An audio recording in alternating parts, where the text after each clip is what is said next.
Welcome to Wisdom Verse Audiobooks. Have you ever worried about what other people think of you? Have you ever felt hurt by criticism? Rejected by someone you cared about? Or pressured to live according to other people's expectations? Most of us spend a large part of our lives seeking approval. We want to be liked. We want to be accepted. We want to avoid criticism and rejection.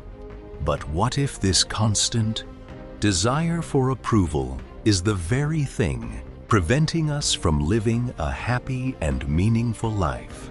What if true freedom begins when we stop trying to please everyone? Today's book, The Courage to be Disliked, challenges many of the beliefs we have about happiness, success, relationships, and personal growth.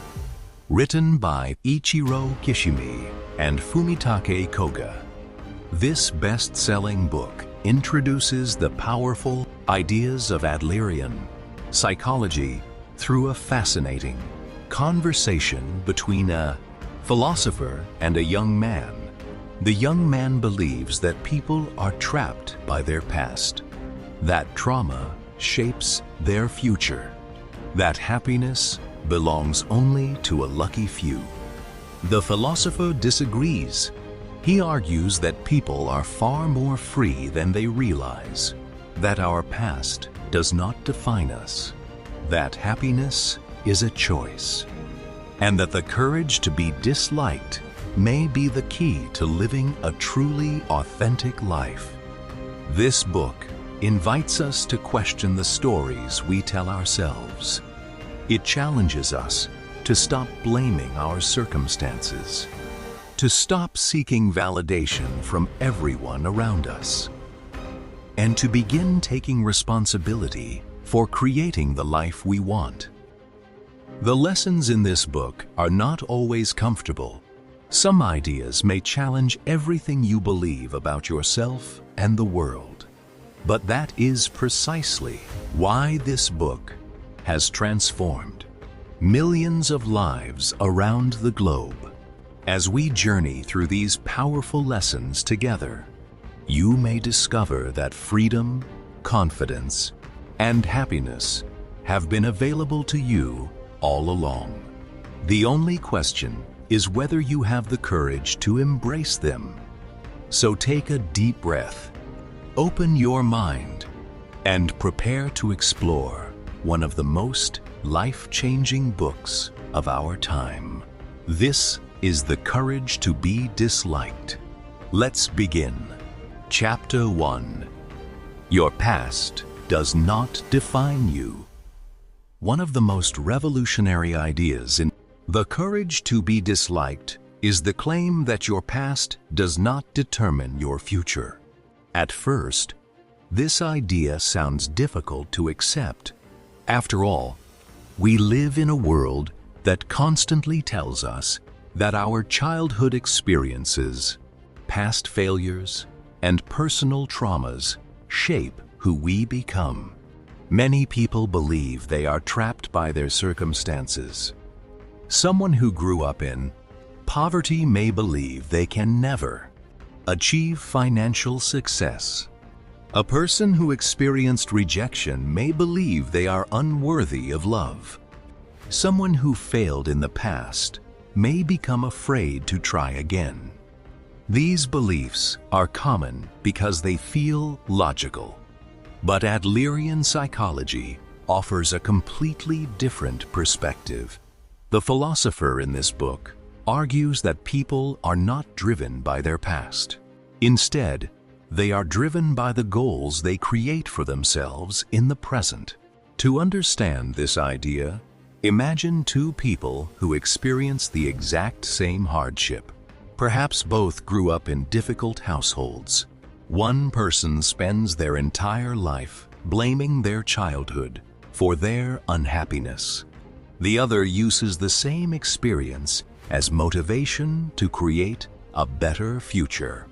If the past alone determined our lives, both individuals would reach the same destination. Yet, They do not.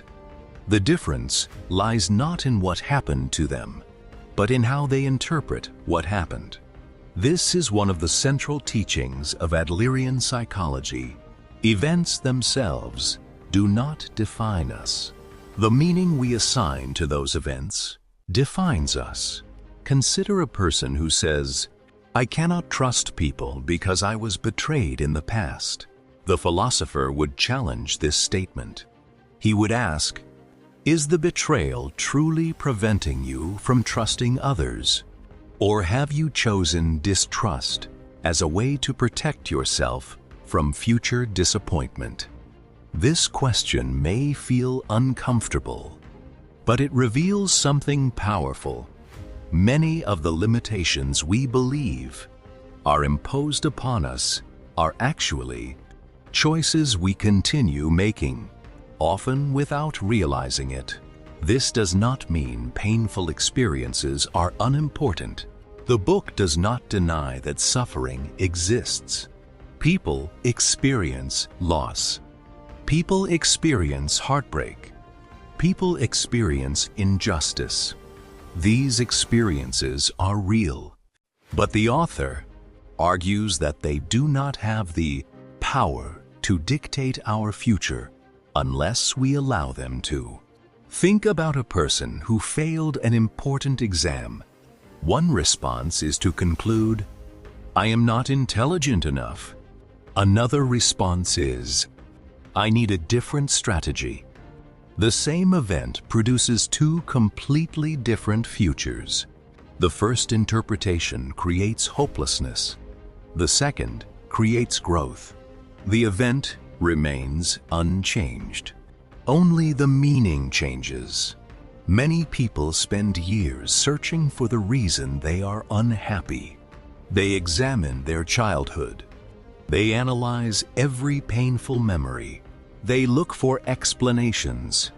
While understanding our experiences can be valuable, the book warns that endless analysis can become a trap. Some people become so focused on explaining their problems that they never begin solving them. The philosopher encourages a different approach. Instead of asking, "Why did this happen to me?" ask, "What do I want to do now?" This shift changes everything. It moves your attention from the past to the present, from excuses to action, from helplessness to responsibility. One of the most empowering ideas in the book is that people are capable of change at any moment. Not next year, not when circumstances improve, not when other people change. Right now, the moment you decide to think differently, act differently, and pursue a different goal, your future begins to change. Of course, change is not easy. Many people remain attached to old stories because those stories feel familiar. Sometimes our limitations provide comfort. If we believe our past is responsible for our current situation, we avoid the risk of taking responsibility for our future. Responsibility can feel frightening, but it is also liberating, because if you are responsible for your future, then you also have the power to improve it. This is why the philosopher rejects the idea that people are victims of their past. He believes human beings possess the freedom to choose their direction, no matter what has happened before, no matter how difficult life has been, no matter how many mistakes have been made. The past cannot be changed, but the meaning you give to it can. And when the meaning changes, your future changes as well. The lesson is simple but profound. You are not your past. You are not your failures. You are not your mistakes. You are not the labels others have given you. You are the choices you make today. And every new choice creates the possibility of a new future. Chapter lesson.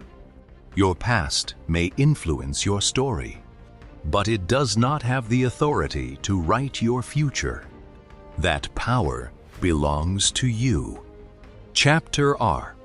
Trauma does not determine your life.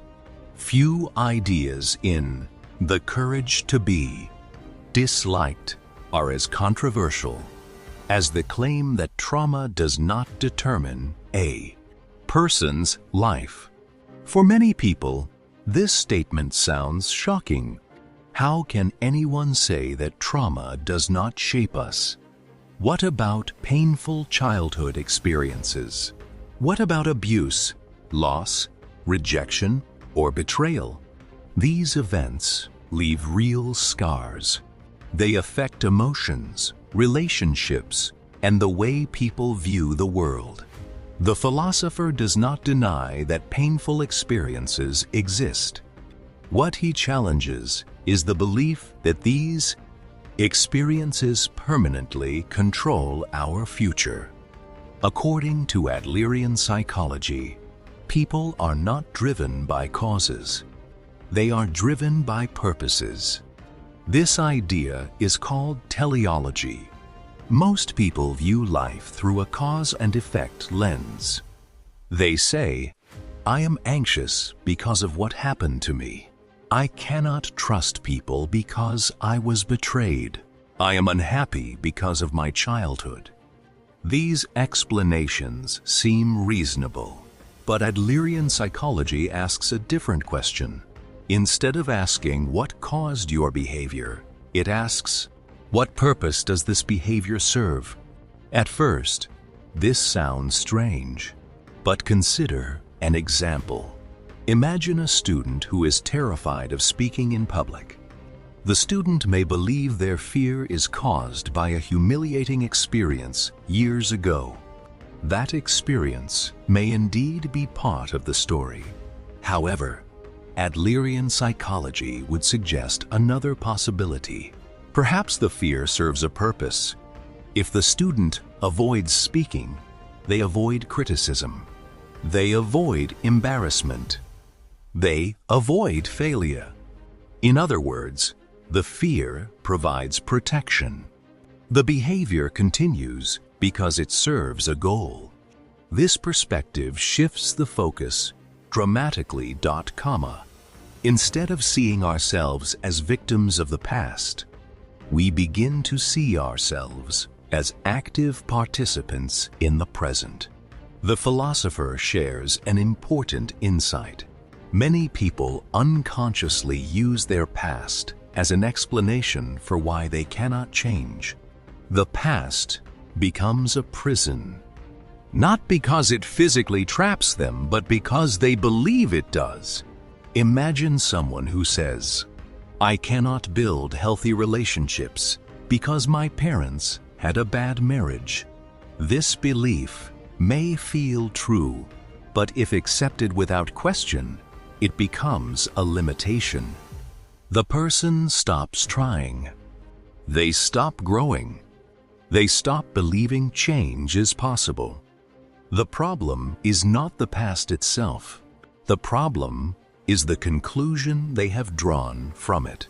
The philosopher argues that human beings are not machines, programmed by previous experiences. We possess the ability to choose new directions. Every day presents an opportunity to make different decisions. This does not mean change happens instantly. Healing takes time. Growth requires effort. Pain does not disappear overnight. But the moment we believe change is impossible, we surrender our freedom. One of the most powerful examples in the book involves a person who refuses to leave their room. Many would immediately search for the cause. Perhaps childhood trauma, perhaps a painful memory, perhaps a psychological wound. The philosopher does not deny these possibilities. Instead, He asks, what purpose is being served by staying in the room? Perhaps staying inside protects the person from rejection. Perhaps it avoids responsibility. Perhaps it provides safety from uncertainty. The focus shifts from past causes to present choices. This is not about blame. It is about empowerment. If our lives are controlled entirely by the past, then we have very little power. But if our actions are connected to goals and choices, then change becomes possible.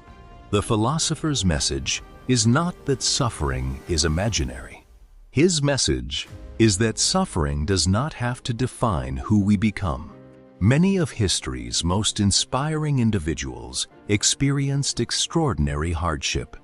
They faced poverty, failure, loss, discrimination, and countless obstacles. Yet, they refused to allow those experiences to determine the rest of their lives. Their stories remind us that adversity is not destiny. What matters most is not what happened to us, comma. What matters most is what we choose to do next. The danger of living in the past is that it steals our attention from the present. We become so focused on explaining our circumstances that we forget to create new ones. We replay old memories. We relive old pain. We repeat old stories. Meanwhile, life continues moving forward. The philosopher encourages us to ask a different question. Not, what happened to me? But, what kind of person do I want to become? This question opens the door to growth. It directs our energy toward possibility instead of limitation. It reminds us that while we cannot rewrite yesterday, we can influence tomorrow. The ultimate message of this chapter is one of freedom. Your past is part of your story, but it is not the author of your future. You are, no matter what you have experienced, no matter how difficult your journey has been, you still possess the ability to choose your next step. And often, that single choice becomes the beginning of an entirely new life. Chapter Lesson. Painful experiences are real, but they do not have the authority to decide your future. The moment you choose a new direction, the power of the past begins to fade. Chapter 3. The courage to be disliked. Most people want to be liked. From childhood, we learn to seek approval. We want our parents to be proud of us. We want our teachers to praise us, comma. We want our friends to accept us, comma. As adults, this desire continues. We want our coworkers to respect us. We want strangers to admire us. We want everyone around us to think well of us, comma. At first glance, there seems to be nothing wrong with this. After all, human beings are social creatures. We naturally enjoy connection and belonging. The problem begins when our desire for approval becomes more important than our freedom. This is where the central idea of this book emerges. The philosopher argues that true freedom requires the courage to be disliked. This does not mean intentionally upsetting people. It does not mean becoming selfish, rude, or uncaring. Instead, it means accepting a simple truth. No matter what you do, someone will dislike you. Many people spend their entire lives trying to avoid criticism. They carefully choose their words. They hide their opinions. They suppress their dreams. They avoid risks. And they constantly adjust their behavior to satisfy others. The result is a life that looks acceptable from the outside but feels empty on the inside. Why? Because they are no longer living according to their own values. They are living according to everyone else's expectations. Imagine a young woman who dreams of becoming an artist. Her family wants her to become a lawyer. Her friends tell her art is impractical. Society encourages financial security over passion. If she follows everyone else's expectations, she may gain approval.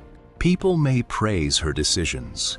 But deep inside, she may feel trapped. Years later, she may wonder why she feels unfulfilled despite doing everything right. The answer is simple. She was living someone else's life. The philosopher believes this is one of the greatest tragedies a person can experience. A life spent seeking approval is not truly your own. The more we depend on external validation, the more control we give away. Our happiness becomes dependent on the opinions of others. If people approve of us, we feel successful. If they criticize us, we feel worthless. If they praise us, we feel confident. If they reject us, we feel broken. In this way, our emotional well-being becomes controlled by forces outside ourselves. This is not freedom. It is a form of imprisonment. Many people never realize they are trapped. They assume that being liked by everyone is a sign of success. But the philosopher offers a challenging perspective. If nobody dislikes you, it may mean you are not living authentically. Think about the most influential people in history. Innovators, artists, leaders, scientists, writers. Almost all of them faced criticism. Many were misunderstood. Some were rejected entirely. Yet they continued pursuing their convictions. Had they waited for universal approval, they would never have achieved anything meaningful. The reality is that every meaningful choice creates disagreement. Every authentic life creates critics. Every strong opinion creates opposition. Trying to avoid this is impossible. The philosopher explains that the desire to be liked by everyone is rooted in fear. We fear rejection. We fear loneliness. We fear being judged. These fears are natural, but when they control our decisions, they prevent us from becoming who we truly are. The courage to be disliked is not the absence of fear. It is acting despite fear. It is choosing authenticity over approval. It is choosing truth over popularity. It is choosing freedom over comfort. This idea becomes especially important in relationships. Many people constantly adjust themselves to avoid conflict. They agree when they disagree. They remain silent when they want to speak. They sacrifice their needs to keep others happy. Over time, resentment grows. Their relationships become built on performance rather than honesty. True connection cannot exist without authenticity. And authenticity requires courage. The philosopher reminds us that not everyone has to like us. Not everyone will understand us. Not everyone will agree with our choices. And that is perfectly okay. The goal of life is not to win everyone's approval. The goal is to live according to your values while respecting the freedom of others to have their own opinions. Some people will admire you. Some people will criticize you. Some people will misunderstand you. None of these reactions define your worth. Your worth is not determined by public opinion. It is determined by the value you place on your own life. When we stop chasing approval, something remarkable happens. We begin making decisions based on purpose rather than fear. We become more honest, more confident, more independent, more authentic. And ironically, we often develop healthier relationships because we are no longer pretending to be someone we are not. The courage to be disliked is not easy. It requires strength. It requires self-awareness. It requires accepting uncertainty. But it is one of the most liberating skills a person can develop. Because freedom begins the moment you stop living for the applause of others. Chapter lesson: you cannot live freely while trying to satisfy everyone. The courage to be disliked is the courage to live according to your own values, even when others do not approve. Chapter 4. Separate your tasks. One of the main reasons people suffer is because they become involved in problems that do not belong to them. They worry about what others think. They try to control how people behave. They take responsibility for emotions that are not theirs. And as a result, they become exhausted, anxious, and frustrated. According to Adlerian psychology, much of this suffering can be reduced through a simple. At first, the idea sounds almost too simple, but it has the power to transform relationships, reduce stress, and create emotional freedom.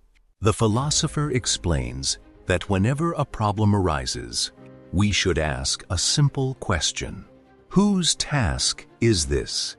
In other words, who is responsible for the outcome? Once we identify whose task it is, we can stop carrying burdens that were never ours to carry.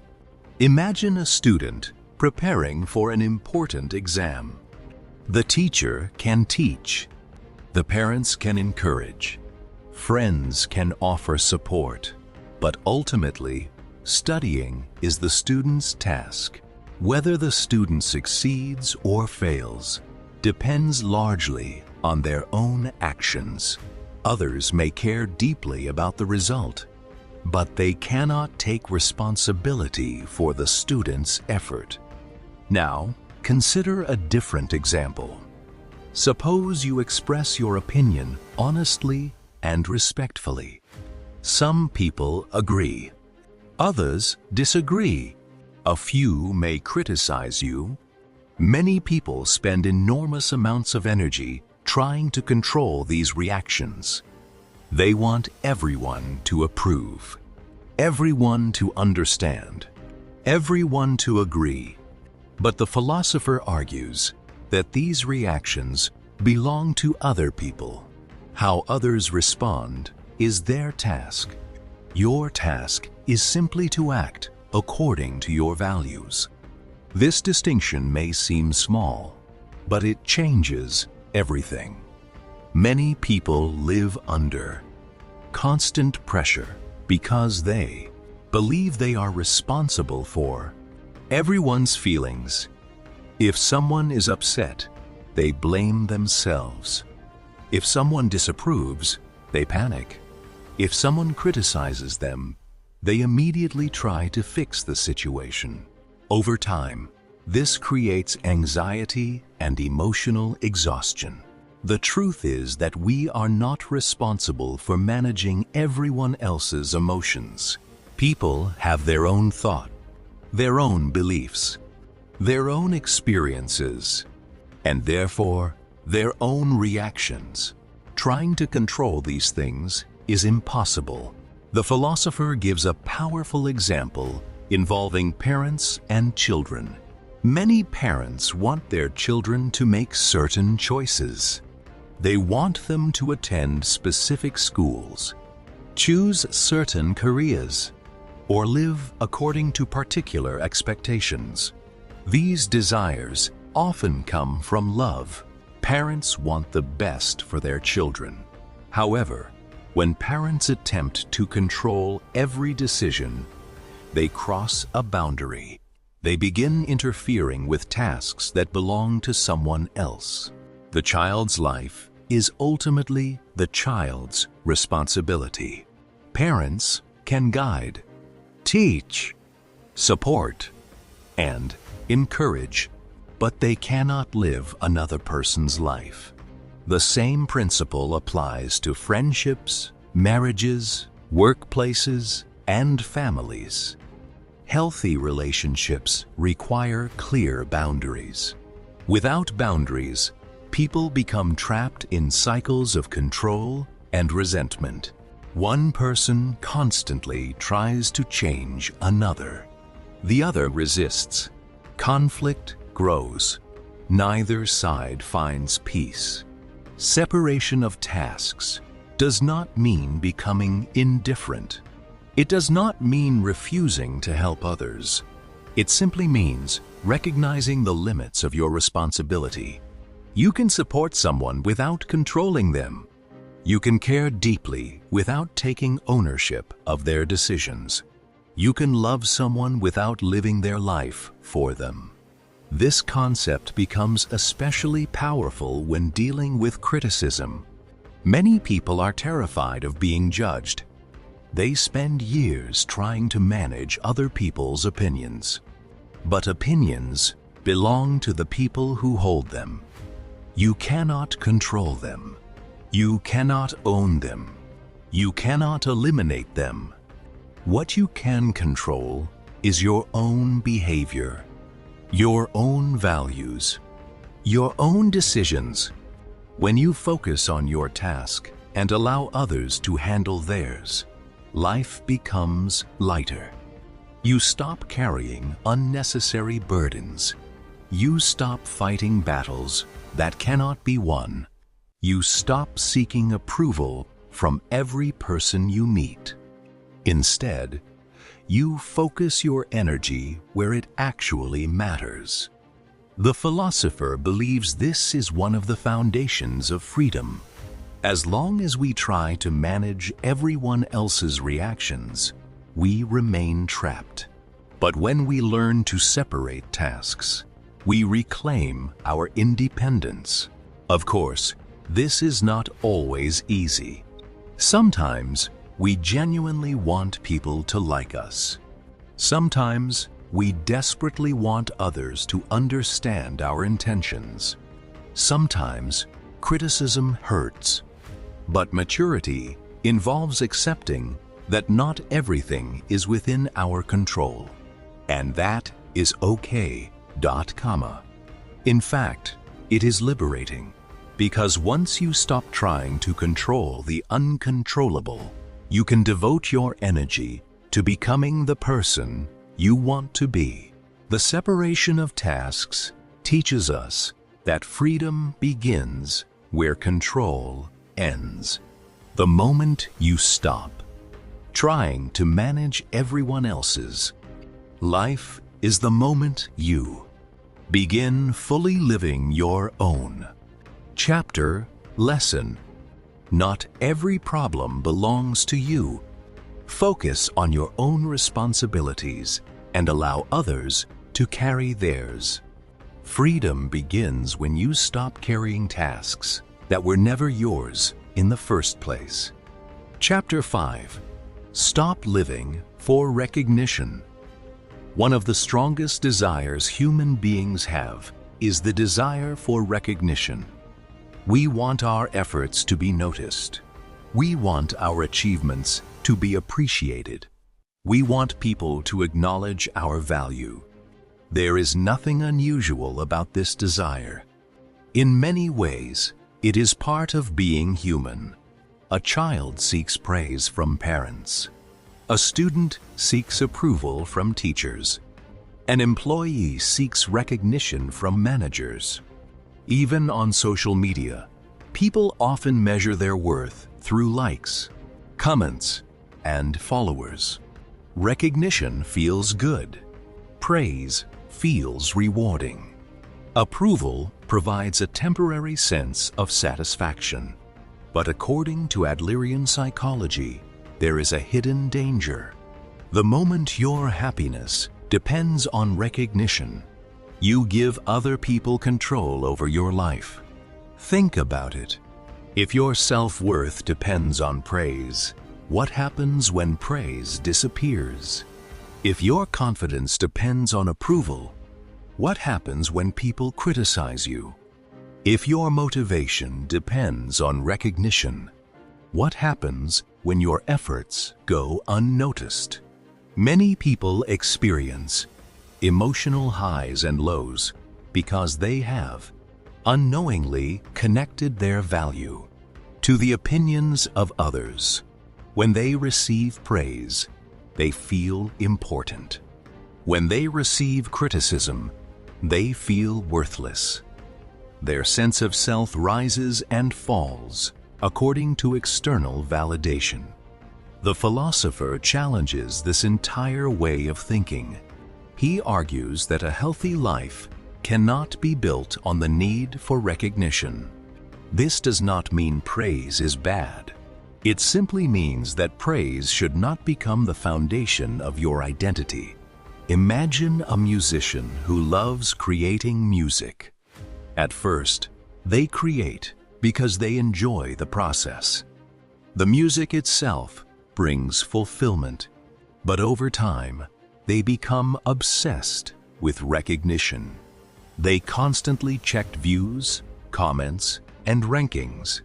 Their focus shifts from creating meaningful work to gaining approval. Eventually, they may lose the joy that inspired them in the beginning. The same thing happens in many areas of life. People start businesses for freedom, but become obsessed with status. People pursue careers they dislike because society approves of them. People stay in relationships because they fear judgment. People sacrifice their dreams because they want acceptance.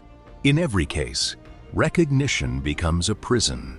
The philosopher explains that when we seek recognition above all else, we stop asking, "What do I want to do?"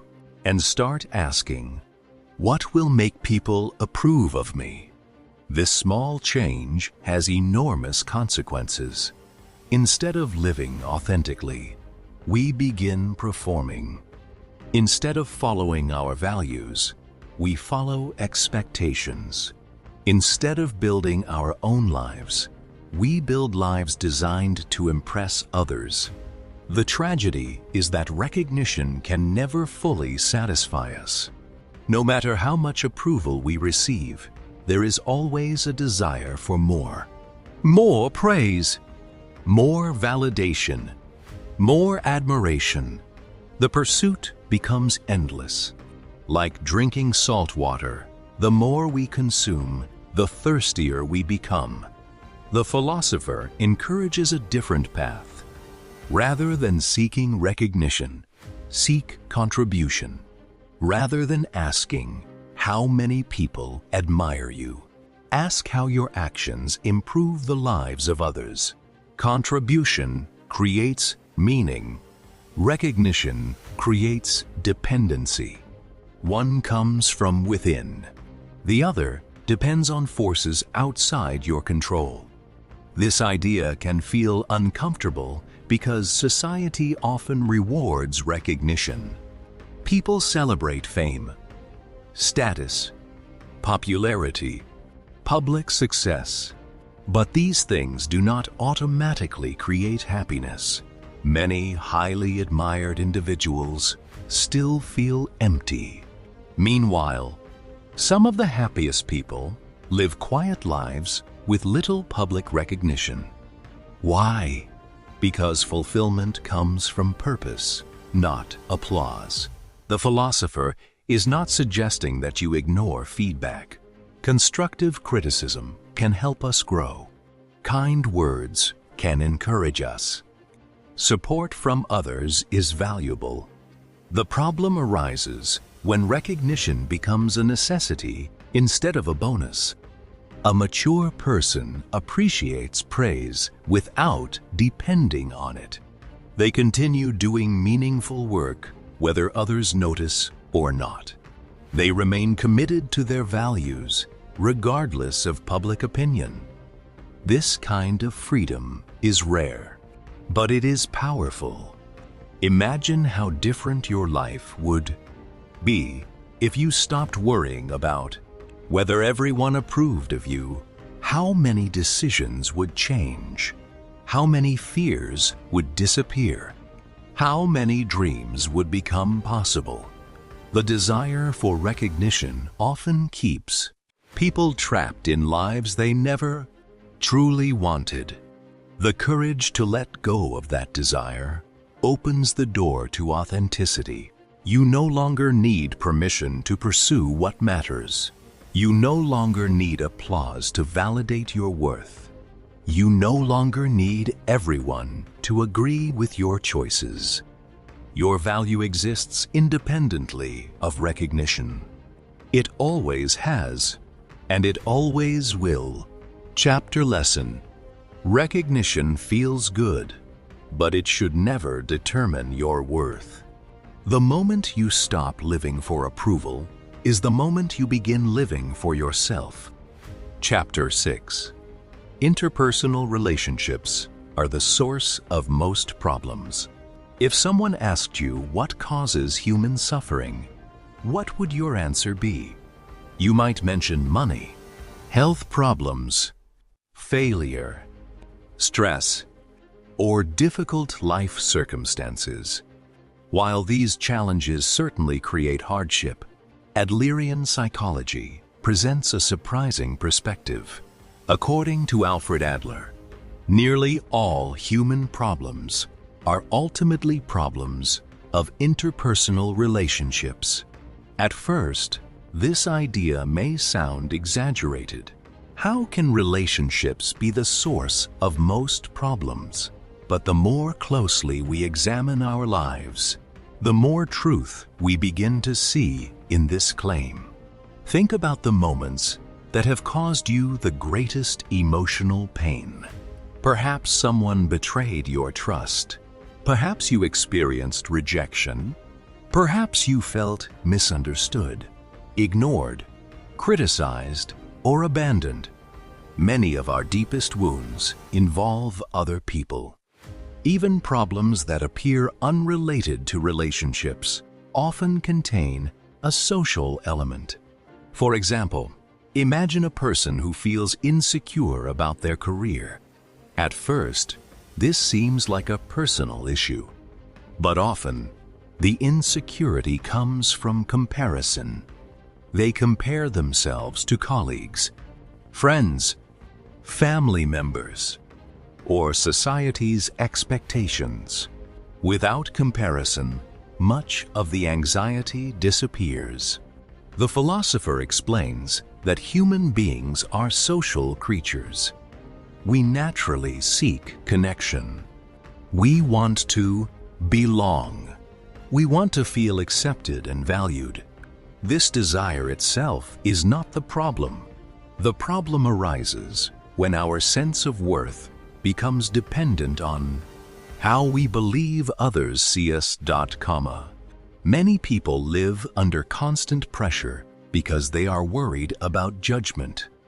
They wonder, what do people think of me? Am I successful enough? Am I attractive enough? Am I respected enough? These questions create anxiety because they place our happiness in the hands of others. The more we seek validation, the more vulnerable we become. Consider social media. Millions of people share their lives online. While social media can be a tool for connection, it can also become a source of comparison and insecurity. People compare their appearance, achievements, relationships, and lifestyles to carefully selected images presented by others. As a result, they begin feeling inadequate, not because their lives are truly lacking, but because comparison distorts reality. The philosopher argues that many feelings of inferiority originate from this process. We constantly measure ourselves against others, and because there will always be someone more successful, more talented, or more attractive, the competition never ends. This is why comparison is such a dangerous habit. No matter how much progress you make, someone else will always appear to be ahead. The finish line keeps moving. The pursuit of superiority becomes endless. The book encourages a different approach. Instead of competing with others, focus on your own growth. Instead of asking whether you are better than someone else, ask whether you are becoming a better version of yourself. This shift transforms relationships. People stop becoming rivals. They become fellow travelers. Instead of viewing others as threats, we begin seeing them as companions on their own journeys. Another major source of relationship problems is the desire for control. People often try to change others. Parents try to control children. Partners try to control each other. Friends try to shape one another's choices. When these efforts fail, frustration grows. Conflict emerges. Resentment develops. The philosopher reminds us that every person has the right to choose their own path. The moment we accept this reality, many conflicts lose their power. We stop fighting battles that cannot be won. We stop demanding that others become exactly what we want them to be. We begin respecting their freedom, and in doing so, we create healthier relationships. The philosopher is not suggesting that relationships are bad. In fact, relationships are one of the greatest sources of meaning and happiness. The problem is not relationships themselves. The problem is how we approach them. When relationships become based on competition, comparison, control, and validation, suffering follows. When they become based on respect, contribution, and mutual growth, fulfillment emerges. One of the most important lessons in this chapter is that we cannot completely avoid interpersonal problems. As long as we live among other people, disagreements and misunderstandings will exist. Conflict is part of life. The goal is not to eliminate conflict entirely. The goal is to develop a healthier relationship with it. This means accepting that not everyone will like us, not everyone will understand us, not everyone will agree with us, and that is perfectly normal. The philosopher teaches that true freedom comes when we stop making our happiness dependent on other people's opinions. The moment we stop seeking constant validation, relationships become lighter. We can connect with others without being controlled by them. We can appreciate others without comparing ourselves to them. We can love people without trying to possess them. And perhaps most importantly, we can live authentically without fear of constant judgment. Chapter lesson. Most human suffering is connected to relationships, comparison, and the desire for validation. When we stop competing, comparing, and controlling, relationships become a source of growth rather than a source of pain. Chapter 7. Inferiority is not weakness. Almost everyone has experienced feelings of inferiority. At some point, we look at another person and feel that they are smarter, more successful, more attractive, or more talented than we are. These feelings can be uncomfortable. Sometimes they even become painful. Many people spend their lives trying to hide them. Others allow them to destroy their confidence. But according to Adlerian psychology, feelings of inferiority are not a problem. In fact, they are a natural and necessary part of being human. The philosopher explains that every person begins life feeling small and limited. As children, we depend on others for survival. We quickly become aware of our weaknesses and limitations. This awareness creates feelings of inferiority. However, these feelings are not meant to discourage us. They are meant to motivate us. Imagine a child learning to walk. The child notices that adults can move freely while they struggle to stand. This creates a gap between where they are and where they want to be. That gap becomes motivation. They practice. They fall. They try again. Eventually, they learn to walk. The same principle applies throughout life. Whenever we recognize a weakness, we are presented with a choice. We can use that feeling as motivation for growth, or we can allow it to become a source of self-pity. The feeling itself is not the problem. Our response to it is. Many successful people achieved greatness because they felt inferior at some point. An athlete may feel inferior to stronger competitors. A student may feel inferior to more knowledgeable classmates. An entrepreneur may feel inferior to experienced business leaders. Instead of surrendering to those feelings, they use them as fuel. They improve. They learn. They grow. This is what Adler called the striving for superiority. The word superiority can be misunderstood. It does not mean becoming better than other people. It means becoming better than your previous self. It means moving forward, developing your abilities, and reaching your potential. Unfortunately, not everyone responds to inferiority in healthy ways. Some people become trapped by it. Instead of using their feelings as motivation, they allow those feelings to define them. They constantly compare themselves to others. They focus on what they lack. They become convinced they are not good enough. Over time, these beliefs create insecurity and resentment. The philosopher introduces another important concept called the inferiority complex. An inferiority complex occurs when someone begins using their perceived weaknesses as excuses. Instead of saying, "I need to improve," they say, "I cannot succeed because I am not talented enough."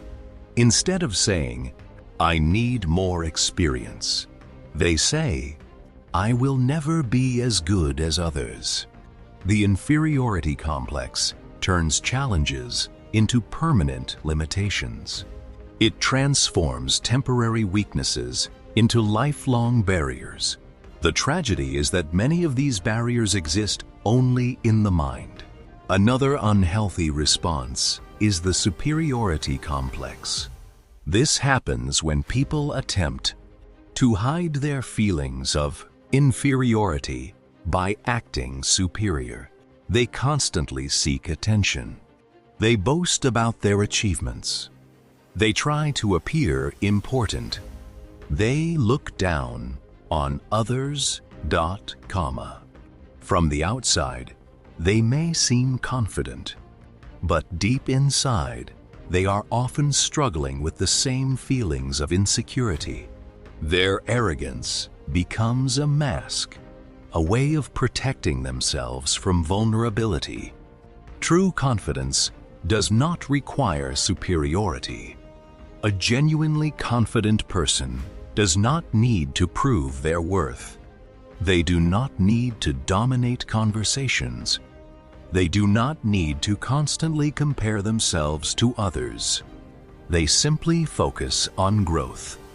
They understand that everyone has strengths and weaknesses, and they accept themselves without needing to feel superior. The philosopher encourages us to rethink how we view inferiority.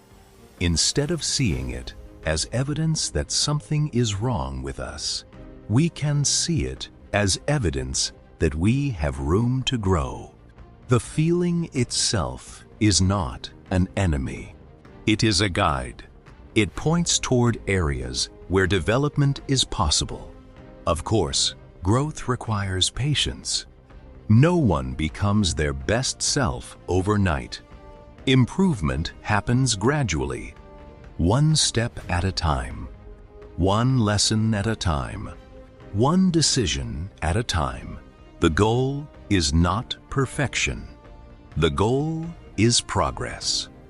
When we stop comparing ourselves to others and start comparing ourselves to who we were yesterday, inferiority loses its power to hurt us. It becomes a source of motivation instead, a reminder that growth is always possible.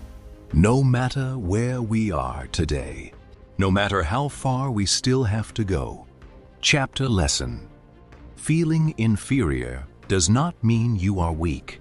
It means you are human.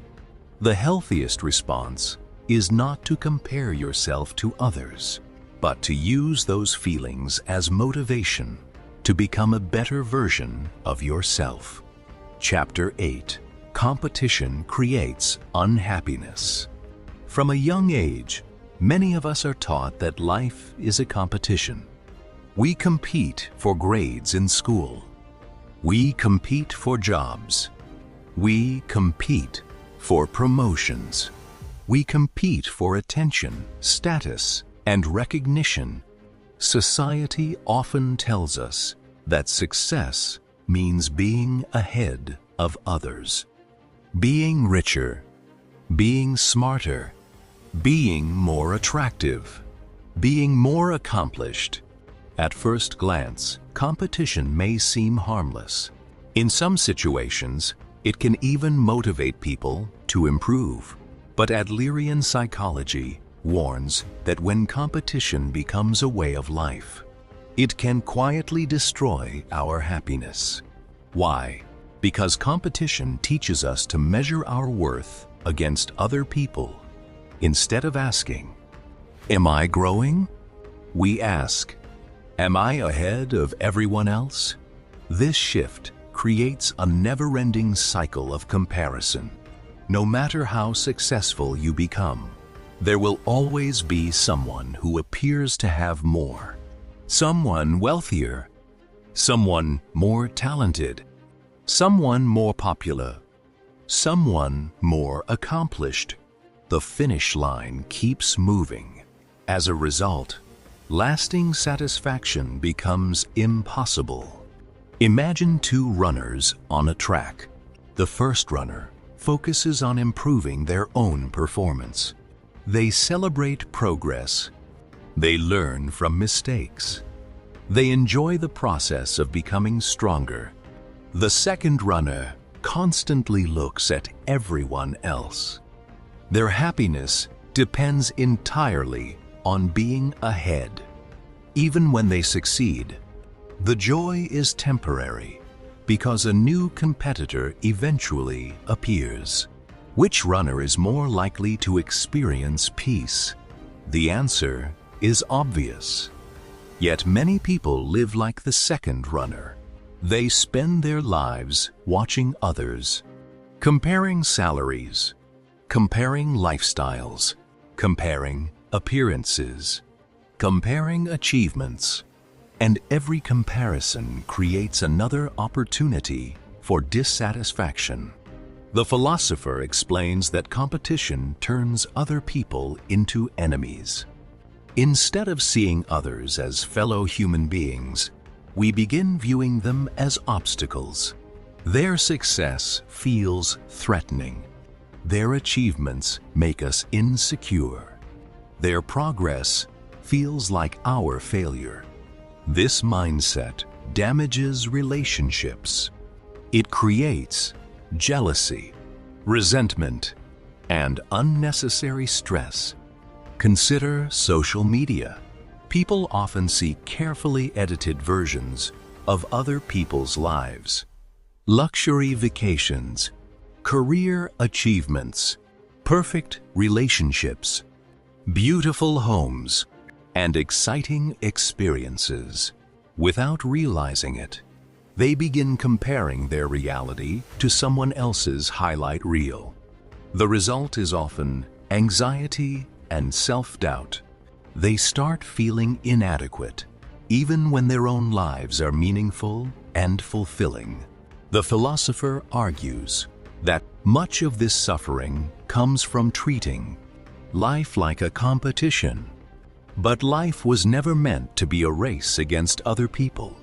Each person has a unique journey, unique strengths, unique challenges, and unique goals.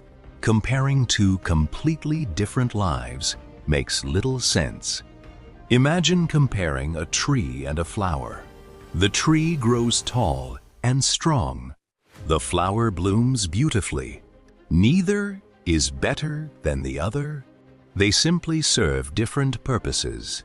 Human beings are the same. Each person has their own path, their own timeline, their own definition of success. When we forget this, comparison becomes toxic. Another problem with competition is that it often creates fear. People become afraid of failure. Because failure means losing, they become afraid of trying new things. Because mistakes may damage their image. They become afraid of success because success attracts new competition. Instead of enjoying life, they become trapped in a constant struggle to maintain their position. This is exhausting, and ultimately, it is unnecessary. The philosopher encourages a different perspective. Rather than competing with others, compete only with your past self. Ask yourself, am I wiser than I was a year ago? Am I kinder than I was before? Have I learned something new? Have I grown as a person? These questions create healthy motivation. Unlike competition with others, self-improvement has no losers. Everyone can grow. Everyone can succeed. Everyone can contribute. The philosopher believes true. Confidence emerges when we stop viewing life as a contest. We no longer need to prove our superiority. We no longer need to defeat others. We no longer need to constantly compare ourselves.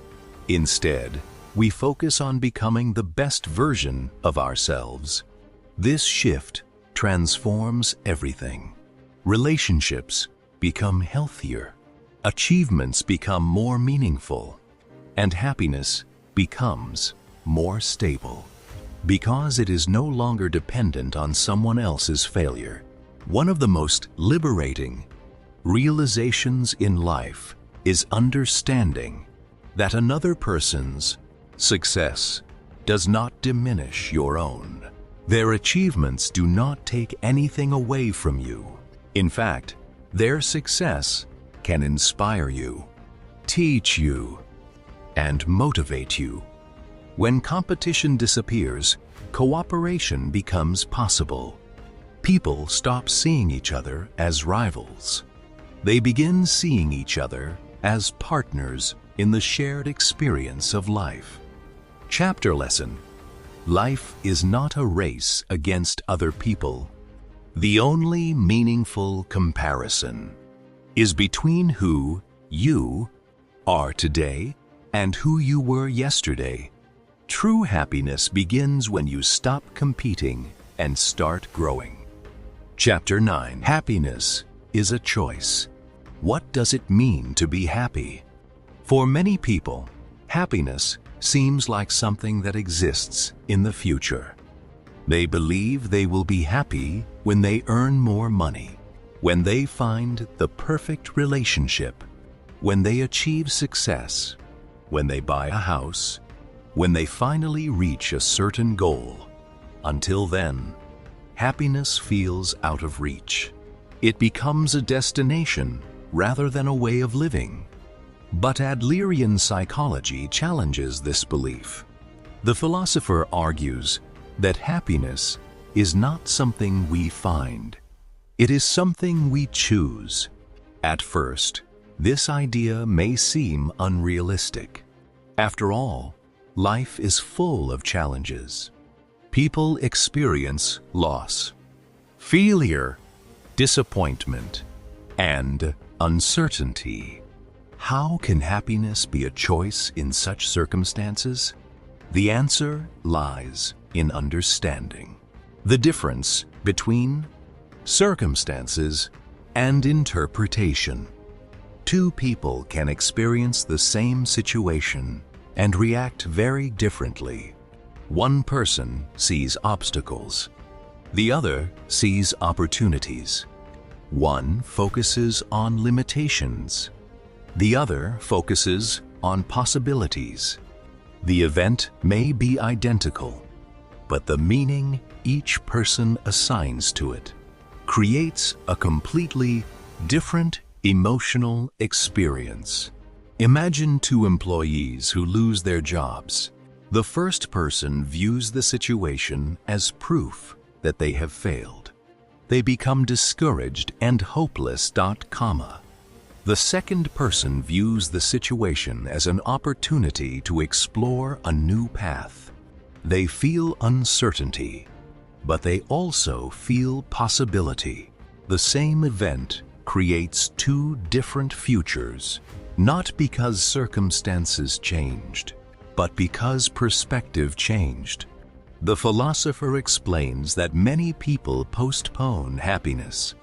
They tell themselves, "I'll be happy when," and then they fill in the blank. When I lose weight, when I get promoted, when I get married, when I become wealthy, when people finally appreciate me.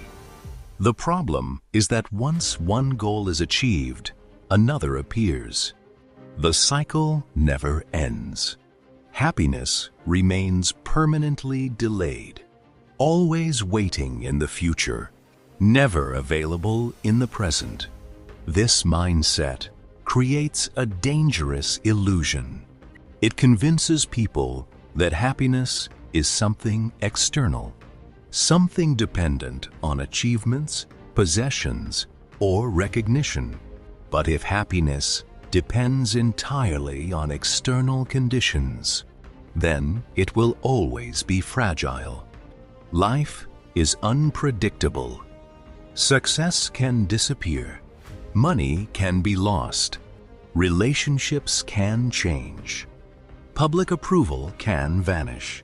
Anything dependent on external circumstances can be taken away.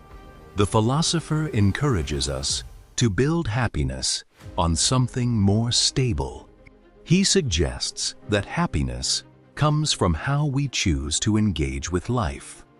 From contribution, growth, connection, and purpose, these things remain available regardless of circumstances.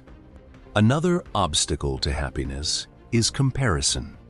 Many people cannot enjoy what they have because they are focused on what others have.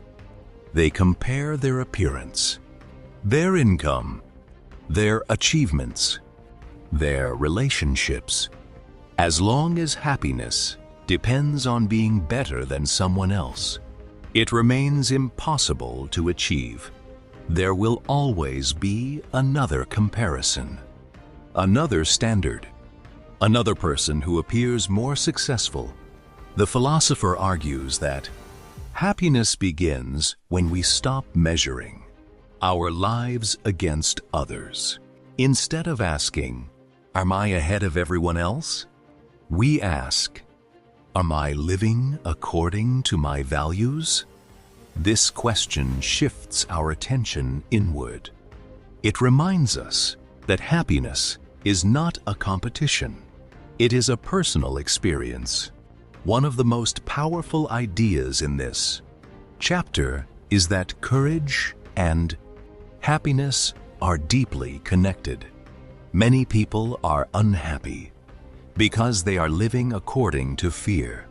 Fear of failure, fear of criticism, fear of rejection, fear of disappointment. These fears prevent them from pursuing what truly matters. The philosopher believes that happiness requires courage. The courage to be yourself, the courage to make mistakes, the courage to pursue meaningful goals, and the courage to live authentically. Without courage, happiness remains limited because fear constantly restricts our choices.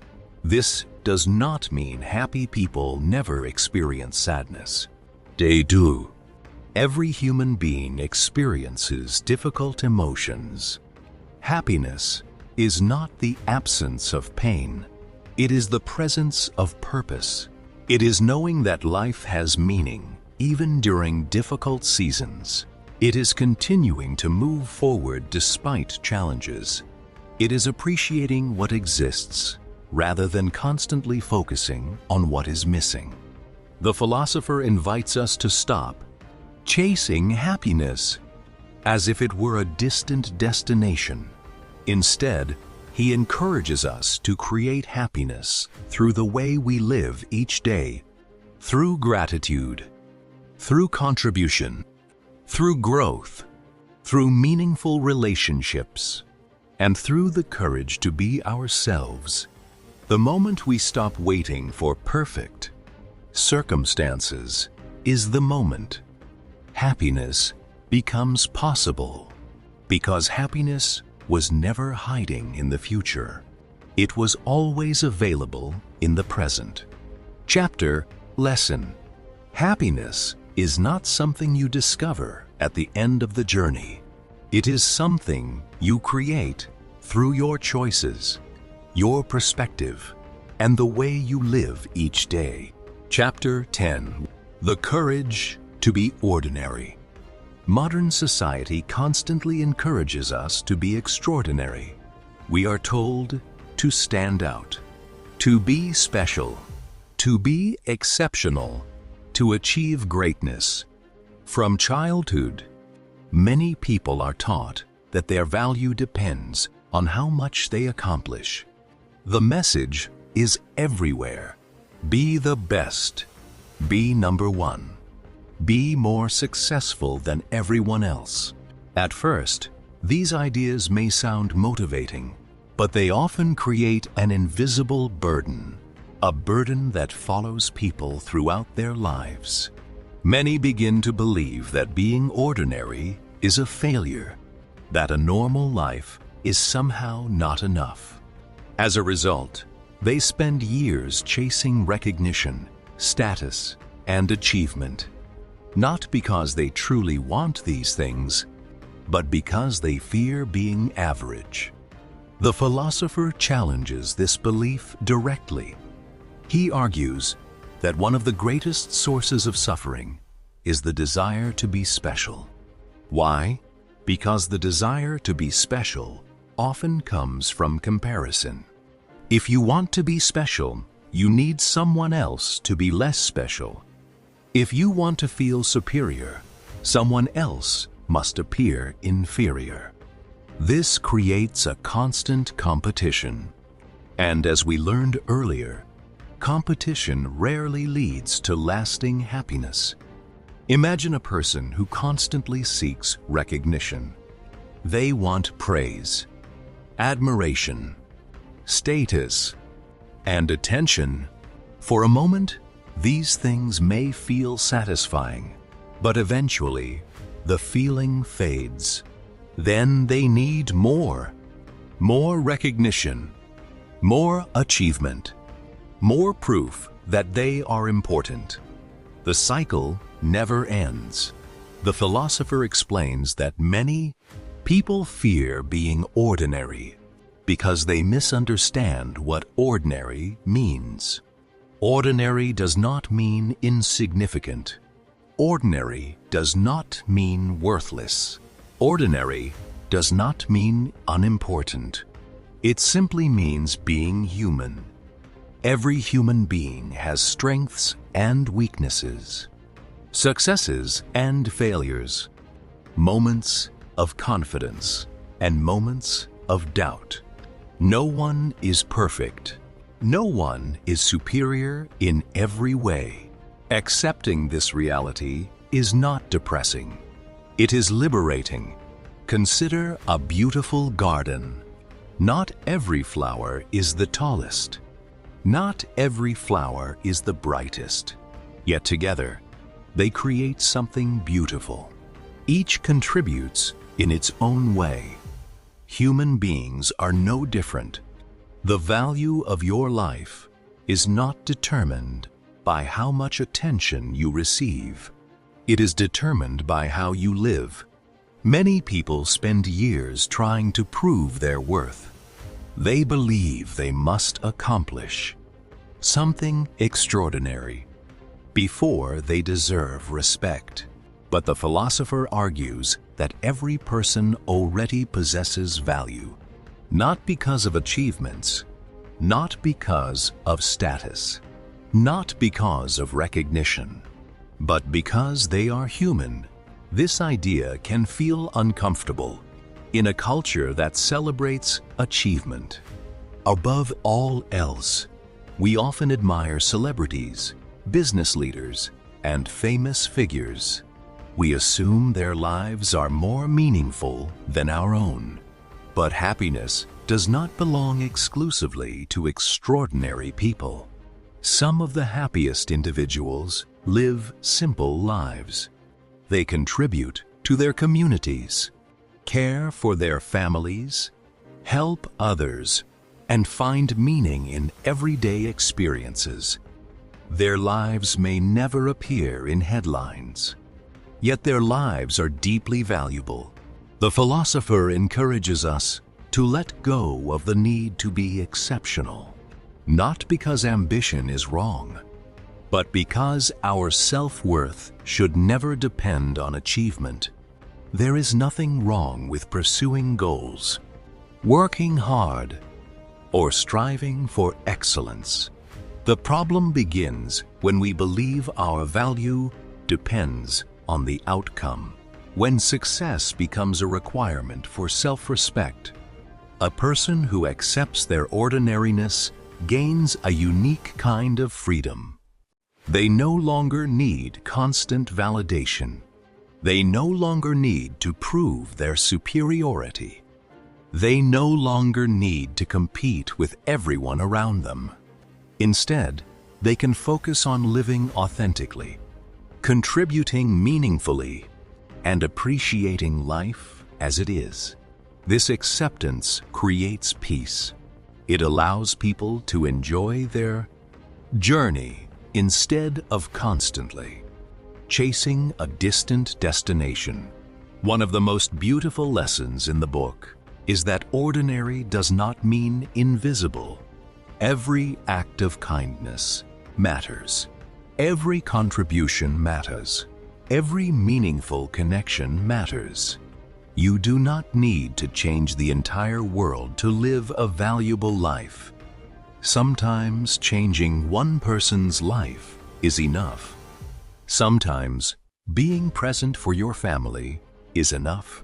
Sometimes simply living according to your values is enough.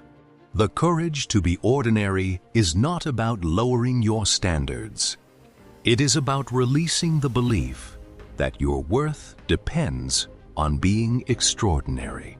Because true confidence does not come from standing above others. It comes from accepting yourself exactly as you are. Chapter lesson: you do not need to be extraordinary to live an extraordinary life.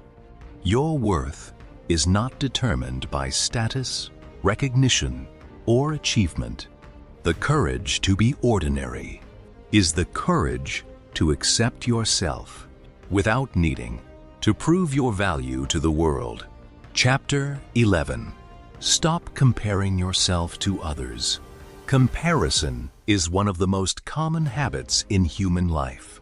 Almost without realizing it, we compare ourselves to other people every day.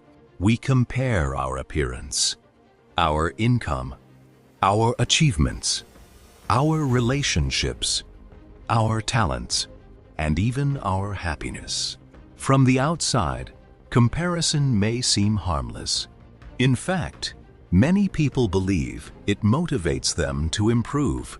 But according to Adlerian psychology, constant comparison is one of the greatest obstacles to peace of mind. Why? Because comparison turns life into a competition that can never truly be won. No matter how successful you become, there will always be someone who appears more successful. No matter how attractive you are, there will always be someone considered more attractive. No matter how much you achieve, there will always be someone who has achieved more. The moment you base your self-worth on comparison, you place yourself on an endless treadmill. You keep running, but you never arrive. Imagine climbing a mountain. You work hard. You make progress. You reach a height you once thought impossible. But instead of appreciating the view, you look at another mountain and notice someone standing higher than you. Suddenly, your achievement feels smaller. Nothing about your accomplishment changed. Only your comparison changed. This is the trap many people fall into. Their happiness depends not on what they have achieved, but on how their achievements compare to others. As a result, satisfaction becomes temporary. The philosopher explains that comparison creates feelings of inferiority because it focuses attention on what we lack rather than what we possess. Instead of celebrating our strengths, we become obsessed with our weaknesses. Instead of appreciating our progress, we focus on someone else's success.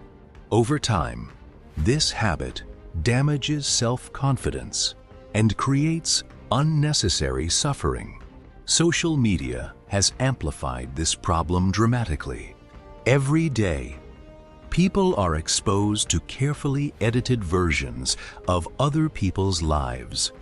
Photos of success, luxury, beauty, travel, relationships, and accomplishments. Rarely do we see the struggles behind these images, the failures, the disappointments, the doubts, the sacrifices. As a result, many people compare their real lives to someone else's highlight reel.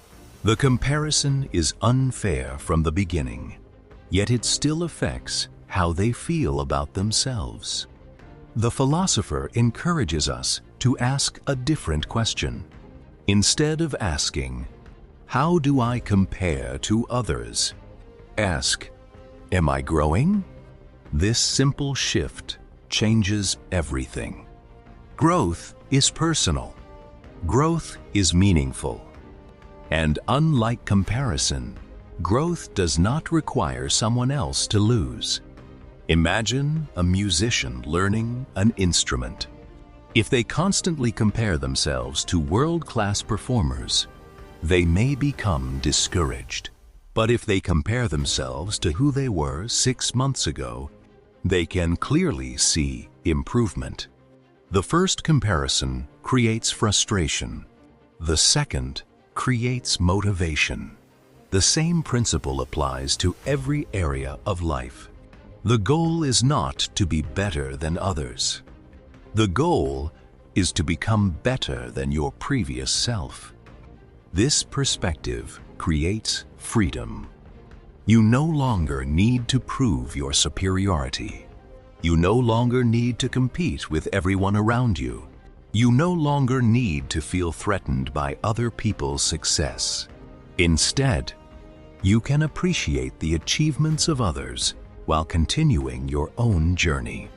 One of the most powerful ideas in this chapter is that every person's path is unique.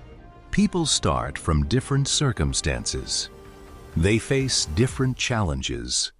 They possess different strengths, and they pursue different goals. Comparing two completely different journeys makes little sense. It is like comparing the ocean to a mountain. Both are beautiful. Both are valuable. But they exist for different purposes. Human beings are the same. You do not need to become someone else to have value. You do not need to live someone else's life to be worthy of respect. Your journey is your own, and your progress should be measured according to your own growth. The philosopher reminds us that jealousy often emerges from comparison. When we compare ourselves to others, their success feels like our failure. But success is not a limited resource. Someone else's achievement does not reduce your potential. Their growth does not prevent your growth. Their happiness does not take away your happiness. In fact, other people's success can become a source of inspiration rather than insecurity. The moment we stop comparing, relationships improve. We celebrate others instead of competing with them. We admire instead of envying. We learn instead of resenting. And we become free to focus on our own development.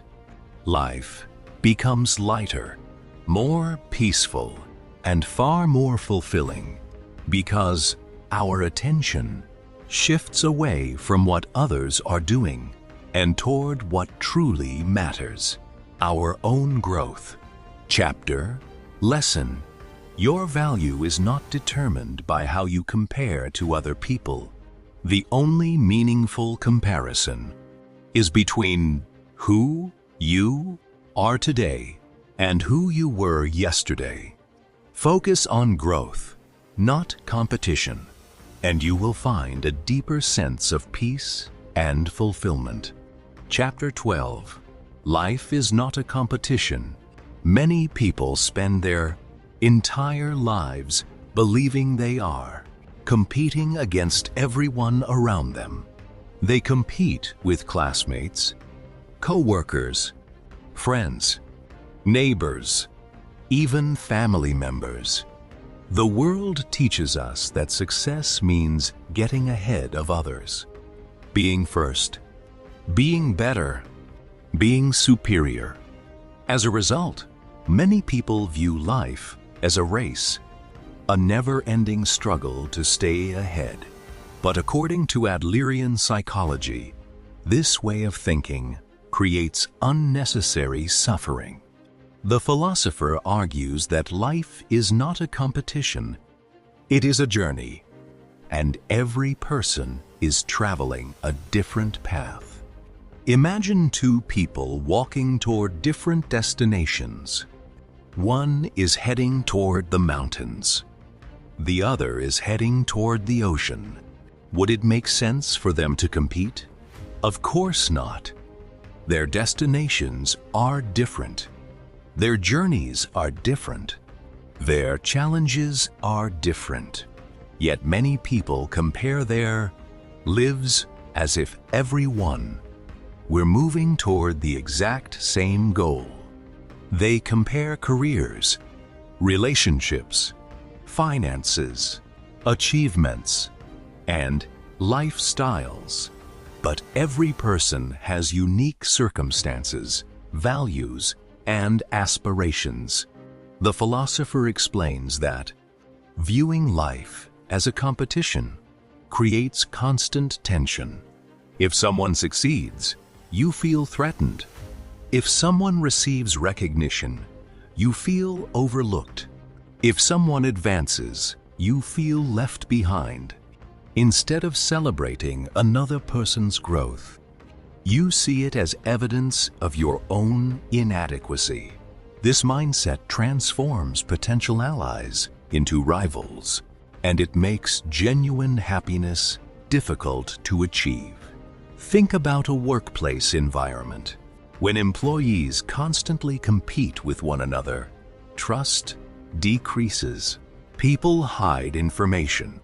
They become defensive. They focus more on protecting their position than contributing to the team. The atmosphere becomes stressful and unhealthy. Now imagine a workplace where people cooperate. They share knowledge, support one another, and celebrate each other's successes.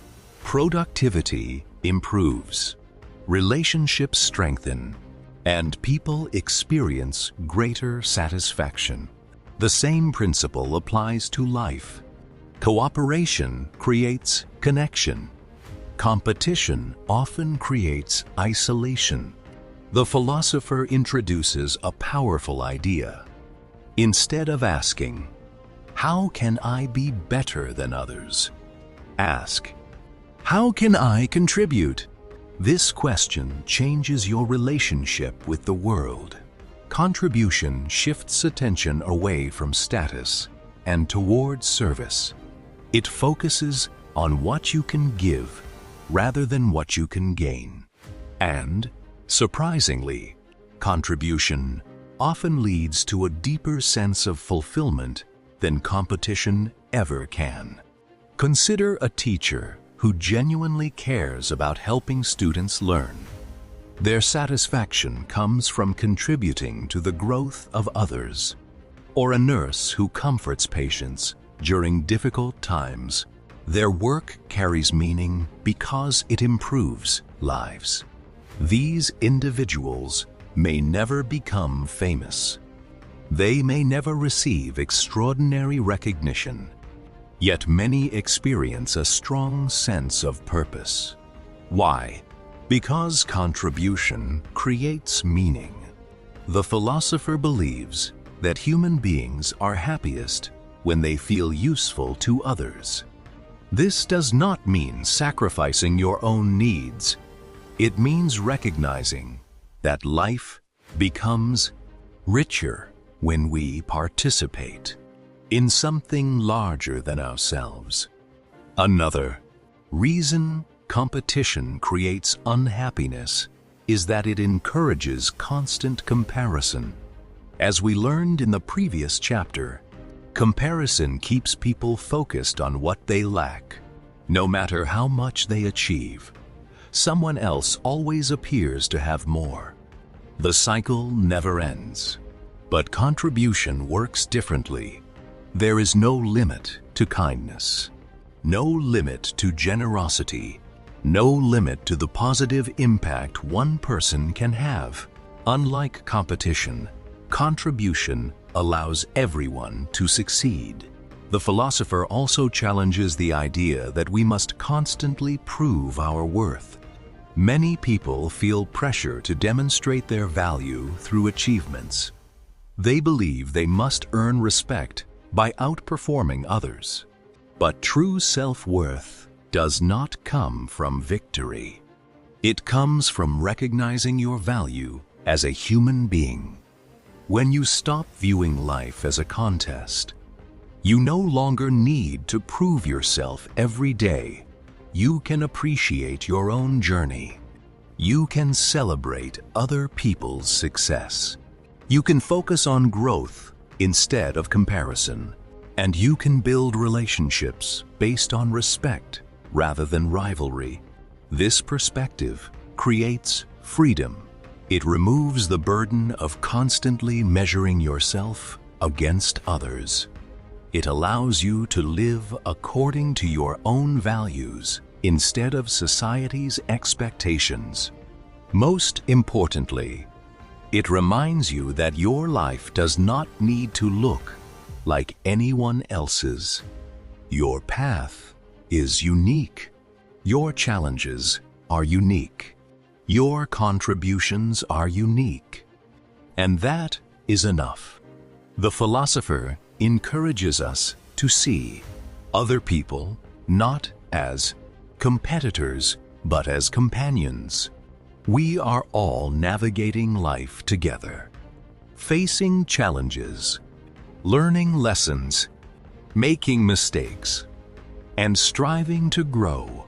When we understand this, relationships become more compassionate, the world feels less hostile, and happiness becomes easier to find because we are no longer trying to defeat everyone around us.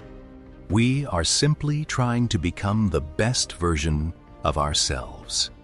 Chapter lesson: life is not a race against other people. The goal is not to win. The goal is to grow, contribute, and live according to your values. When you stop competing and start contributing, life becomes more meaningful and fulfilling. Chapter 13. Freedom comes with responsibility. Almost everyone wants freedom. We want the freedom to make our own choices, the freedom to pursue our dreams, the freedom to live according to our values, the freedom to be ourselves. Freedom sounds beautiful, and in many ways it is. But there is a side of freedom that people often overlook. Freedom comes with responsibility, and that is precisely why many people avoid it. At first, this may seem surprising. Why would anyone avoid freedom? The answer lies in human nature. Responsibility can be uncomfortable. When we are responsible for our choices, we can no longer blame other people for our lives. We can no longer blame our parents, our charted, society, our circumstances, or our past. We must face a difficult truth. The direction of our life depends largely on the decisions we make. This realization can feel frightening, but it is also empowering. The philosopher explains that many people prefer the safety of excuses over the uncertainty of freedom. Imagine a person who dreams of starting a business. They have ideas, passion, and potential, yet they never take action. Instead, they say, "The economy is too difficult. I don't have enough experience. It's too risky." These reasons may contain some truth, but sometimes they also serve another purpose. They protect the person from responsibility. As long as they never try, they never have to face the possibility of failure. In this way, fear disguises itself as caution. The philosopher argues that many limitations are maintained not because they are unavoidable, but because they feel safer than freedom. Freedom requires courage, because freedom involves uncertainty. There are no guarantees, no perfect outcomes, no absolute security.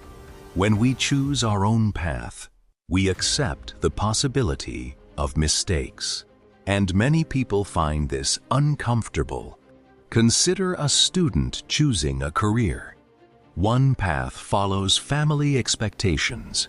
The other follows their true passion. The first option may feel safer because responsibility can be shared. If things go wrong, they can blame someone else. The second option is different. It requires ownership. The student must accept responsibility for the outcome. Success or failure becomes theirs. This is the burden of freedom, but it is also its greatest gift. Because when your life belongs to you, your future belongs to you as well. The philosopher emphasizes that responsibility should not be confused with blame. Responsibility is not about criticizing yourself for every mistake. It is about recognizing your ability to influence your future. Blame focuses on guilt. Responsibility focuses on growth. Blame asks, "Who caused this?" Responsibility asks, "What can I do now?" This difference is important. People who constantly search for someone to blame often remain stuck. They become trapped in resentment. They replay old disappointments. They focus on what others did wrong. Meanwhile, their lives remain unchanged. The philosopher encourages a more productive approach. Accept reality, learn from it, and move forward. This does not mean ignoring injustice or pretending difficult situations do not exist. Life is not always fair. Some people face challenges that others never experience. But regardless of circumstances, each person still possesses the ability to choose their response. And within that response lies freedom. Another reason people avoid responsibility is because they fear making mistakes. They want certainty. They want guarantees. They want to know that every decision will succeed. But life does not work that way. Every meaningful choice involves risk. Every new opportunity carries uncertainty. If we wait for perfect conditions, we may spend our entire lives waiting. The philosopher teaches that mistakes are not evidence of failure. They are evidence of participation. The only people who never make mistakes are those who never try. Growth requires action. Action requires courage. And courage requires accepting uncertainty. Think about learning to ride a bicycle. No one learns without falling. No one masters the skill without mistakes. The falls are not signs of failure. They are part of the process. Life works in the same way. Every challenge teaches something. Every setback contains a lesson. Every mistake offers an opportunity to grow. The philosopher believes true freedom begins when we stop avoiding responsibility and start embracing it. We stop waiting for other people to change. We stop blaming circumstances. We stop searching for excuses. And we begin asking, what kind of life do I want to create? This question shifts power back into our hands. It reminds us that while we cannot control everything, we can control our choices, our attitudes, our actions, and our direction. That is where freedom lives. Not in perfect circumstances, not in external approval, but in the courage to take responsibility for our own lives. Chapter lesson: freedom and responsibility are inseparable. The more responsibility you are willing to accept for your life, the more freedom you gain to shape your future. True freedom begins when you stop making excuses and start making choices. Chapter 14. Live in the present moment. One of the greatest obstacles to happiness is our inability to fully live in the present. Many people spend their lives trapped between two places that do not truly exist. They are either dwelling on the past or worrying about the future. Their minds constantly travel backward to regrets and mistakes, or forward to fears and uncertainties. As a result, they miss the only moment they actually possess, the present moment. The philosopher explains that many people treat life as if it were a straight line leading toward a final destination. They believe happiness exists somewhere ahead. A promotion, a relationship, a financial goal, a future achievement. They tell themselves, "I'll be happy when I get there." But when they finally arrive, another destination appears. Another goal, another milestone, another reason to postpone happiness. The cycle continues endlessly. This way of living turns life into a waiting room. People spend years preparing to live without actually living. The philosopher challenges this mindset completely. He argues that life is not a journey toward some distant destination. Life is a series of moments, and every moment contains the possibility of meaning. Imagine attending a beautiful concert. Would the experience only matter when the final song ends? Of course not. The value lies in every note, every melody, every moment of listening. Life is similar. Its value is not found at the finish line. Its value exists in the experience itself. Many people become prisoners of the past. They replay old mistakes, old failures, old embarrassments, and old regrets. Years later, they continue suffering from events that no longer exist. The philosopher reminds us that the past cannot be changed. No amount of worry can rewrite yesterday. No amount of regret can alter what has already happened. Yet countless people sacrifice today's peace by fighting battles that ended long ago. This does not mean we should ignore the past. The past contains valuable lessons. We can learn from our experiences, reflect on our mistakes, and grow from our challenges. But there is a difference between learning from the past and living in it. Learning creates wisdom. Living in the past creates suffering. The future creates a different problem. Many people constantly worry about what might happen. What if I fail? What if things go wrong? What if people reject me? What if I make the wrong decision? These fears often consume enormous amounts of energy. The irony is that most of the things we worry about never actually happen. Yet, the anxiety feels real. The philosopher explains that the future is uncertain by nature. No one can predict it completely. Trying to eliminate all uncertainty is impossible. The more we seek perfect certainty, the more anxious we become. Peace comes not from controlling the future, but from accepting uncertainty.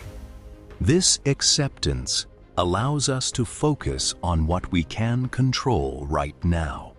Our actions, our choices, our attitudes, our effort.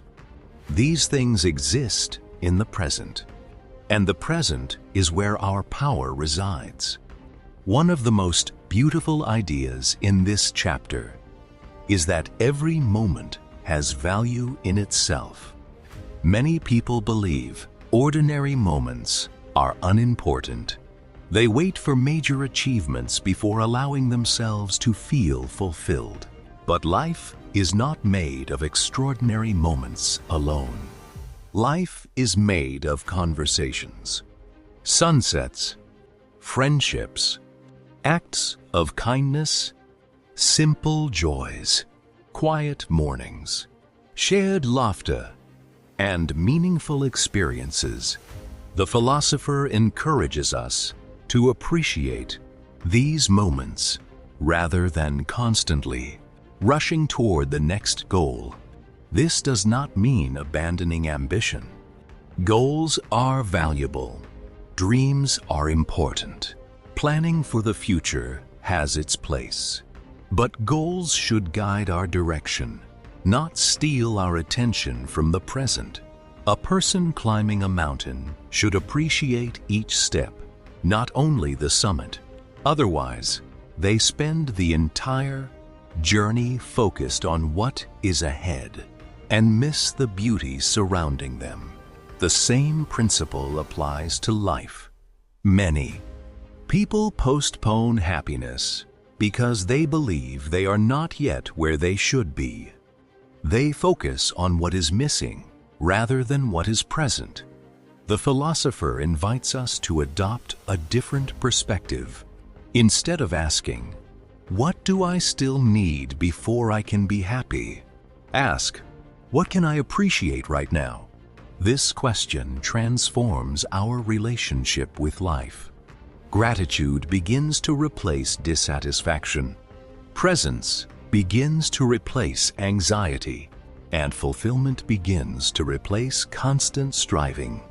Living in the present does not mean ignoring responsibilities. It means engaging fully with whatever you are doing, whether working, learning, spending time with loved ones, or simply resting. It means being fully alive in the moment before you. Because the present moment is not preparation for life, it is life. The philosopher reminds us that every day is a unique opportunity, a chance to learn, to grow, to contribute, and to experience life as it unfolds. When we stop carrying yesterday and stop fearing tomorrow, we discover something remarkable. Peace has been available all along. Not in the past, not in the future, but here, now, in this very moment.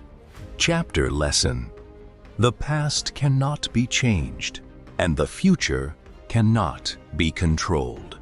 The only moment you truly possess is the present. Live fully in it, because life is happening now. Chapter 15. Self-acceptance. One of the greatest struggles in human life is the struggle to accept ourselves. Many people spend years fighting against who they are. They criticize their appearance. They regret their mistakes. They focus on their weaknesses, and they constantly compare themselves to an imagined version of perfection. As a result, they live with a quiet sense of dissatisfaction. No matter what they achieve, they never feel good enough. The philosopher believes that true happiness begins with self-acceptance, not self-deception, not arrogance, not pretending to be perfect, but honestly accepting yourself as you are right now. This idea may sound simple, yet it is one of the most difficult things a person can do. Why? Because most of us have been taught to focus on our shortcomings. From an early age, we notice what we lack. We notice our mistakes, our failures, our insecurities, and over time, these observations become part of our identity. Many people carry a list of reasons why they are not enough. I'm not attractive enough. I'm not successful enough. I'm not intelligent enough. I'm not talented enough. I'm not confident enough. These thoughts become so familiar that they begin to feel like facts. But the philosopher challenges this way of thinking. He asks an important question. What if your value does not depend on being perfect? What if you do not need to eliminate every weakness before accepting yourself? Imagine a person who wants to become a confident public speaker. If they believe they must already be perfect before they can feel confident, they will never begin. They will spend years waiting, years preparing, years criticizing themselves. Instead of growing, they remain stuck. Self-acceptance works differently. It says, I recognize my weaknesses, but I do not allow them to define my worth. This distinction is powerful. Self-acceptance does not require denying reality. It does not require pretending that flaws do not exist. Rather, it means acknowledging both strengths and weaknesses without allowing either to determine your value. As a human being, think about a tree. A tree does not apologize for being shorter than another tree. It does not compare itself constantly. It simply grows according to its nature. Human beings often make life far more complicated. We compare ourselves endlessly. We judge ourselves harshly, and we expect perfection from ourselves in ways we would never expect from others.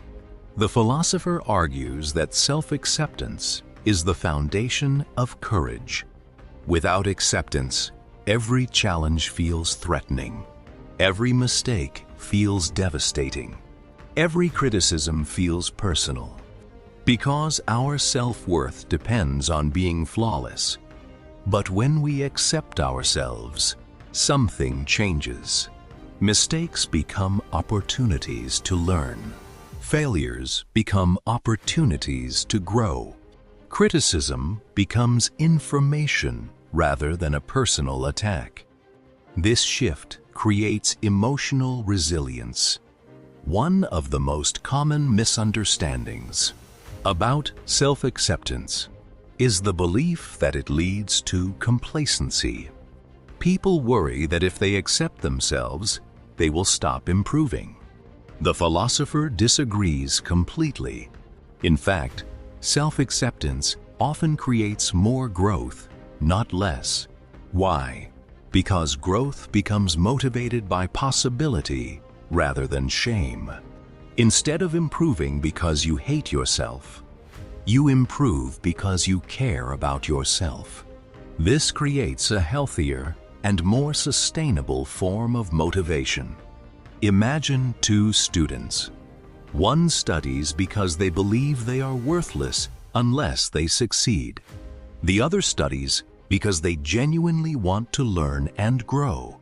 Both may work hard, but their emotional experiences are completely different. One is driven by fear. The other is driven by self-respect. The philosopher encourages us to move toward the second approach.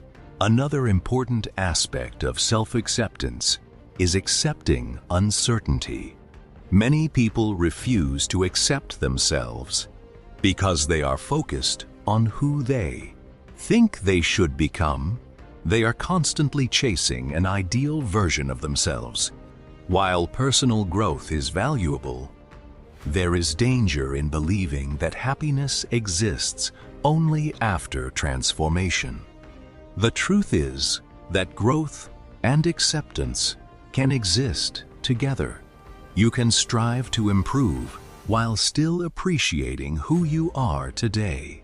You can pursue goals while still recognizing your current worth. You can acknowledge weaknesses without turning. them into reasons for self-rejection. This balance is essential because life is a journey of continuous growth. There will always be new skills to learn, new challenges to overcome, and new opportunities to improve. If your happiness depends on reaching perfection, happiness will always remain out of reach. But if your happiness includes acceptance, peace becomes possible right now. The philosopher teaches that self-acceptance is not about becoming someone else. It is about becoming fully yourself, not the version others expect, not the version society demands, but the person you truly are. This requires honesty, courage, and compassion, especially compassion toward yourself, because the relationship you have with yourself shapes every other part of your life. When you accept yourself, you become less dependent on external validation, less fearful of criticism, and more willing to pursue meaningful goals. You stop fighting yourself and begin working with yourself. That is where true confidence begins, not in perfection, but in acceptance. Chapter lesson: you do not need to become perfect before you deserve acceptance.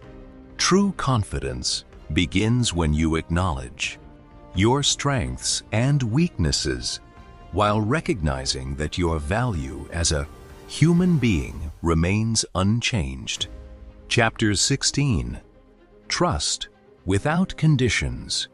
Trust is one of the most valuable things in human relationships. Every meaningful connection, whether it is a friendship, a marriage, a family bond, or a professional relationship, depends on trust. Without trust, relationships become fragile, filled with suspicion, fear, and distance. Yet trust is also one of the most difficult things to give. Why? Because trusting another person involves risk. The moment you trust someone, you become vulnerable. You open yourself to the possibility of disappointment, misunderstanding, or even betrayal. For this reason, many people spend their lives protecting themselves. They build emotional walls. They keep people at a distance, and they refuse to trust until they feel completely certain. The philosopher argues that this approach creates a problem. Complete certainty never arrives. No matter how much time passes, no matter how much information we gather, we can never fully eliminate uncertainty in relationships. Human beings are unpredictable. People change, circumstances change, and life itself is uncertain.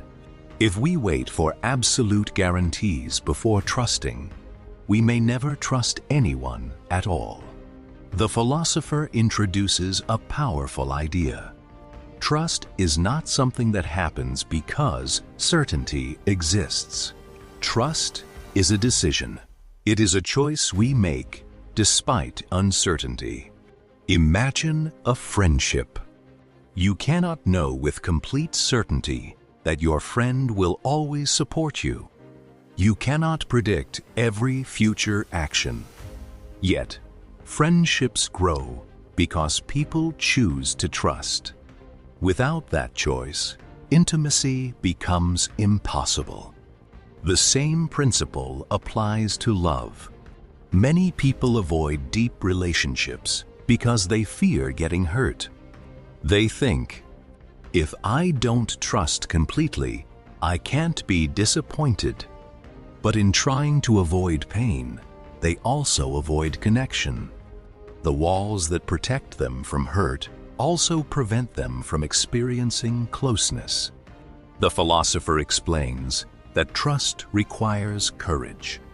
Not because trust guarantees safety, but because trust accepts uncertainty. This does not mean being naive, It does not mean ignoring warning signs. And it certainly does not mean allowing others to mistreat you. Trust is not blind obedience. It is a conscious decision to approach relationships with openness rather than constant suspicion. There is an important difference between trust and control. Many people attempt to create security by controlling others. They monitor behavior, demand reassurance, seek constant proof of loyalty, and try to eliminate every possible risk. But control cannot create trust. In fact, excessive control often damages relationships. People want freedom, respect, and autonomy. When control replaces trust, resentment usually follows. The philosopher encourages a different approach. Instead of trying to guarantee outcomes, focus on your own attitude. You cannot control another person's choices, but you can choose how you engage with them. You can choose honesty, respect, kindness, and openness. Trust begins with these choices. Another reason trust is difficult is because many people carry wounds from the past. Perhaps they were betrayed, rejected, or disappointed. As a result, they become cautious. They assume future relationships will produce the same outcome. While these fears are understandable, the philosopher reminds us that every relationship is unique. Past experiences provide lessons, but they should not become prisons. A person who refuses to trust because of past pain often ends up suffering twice.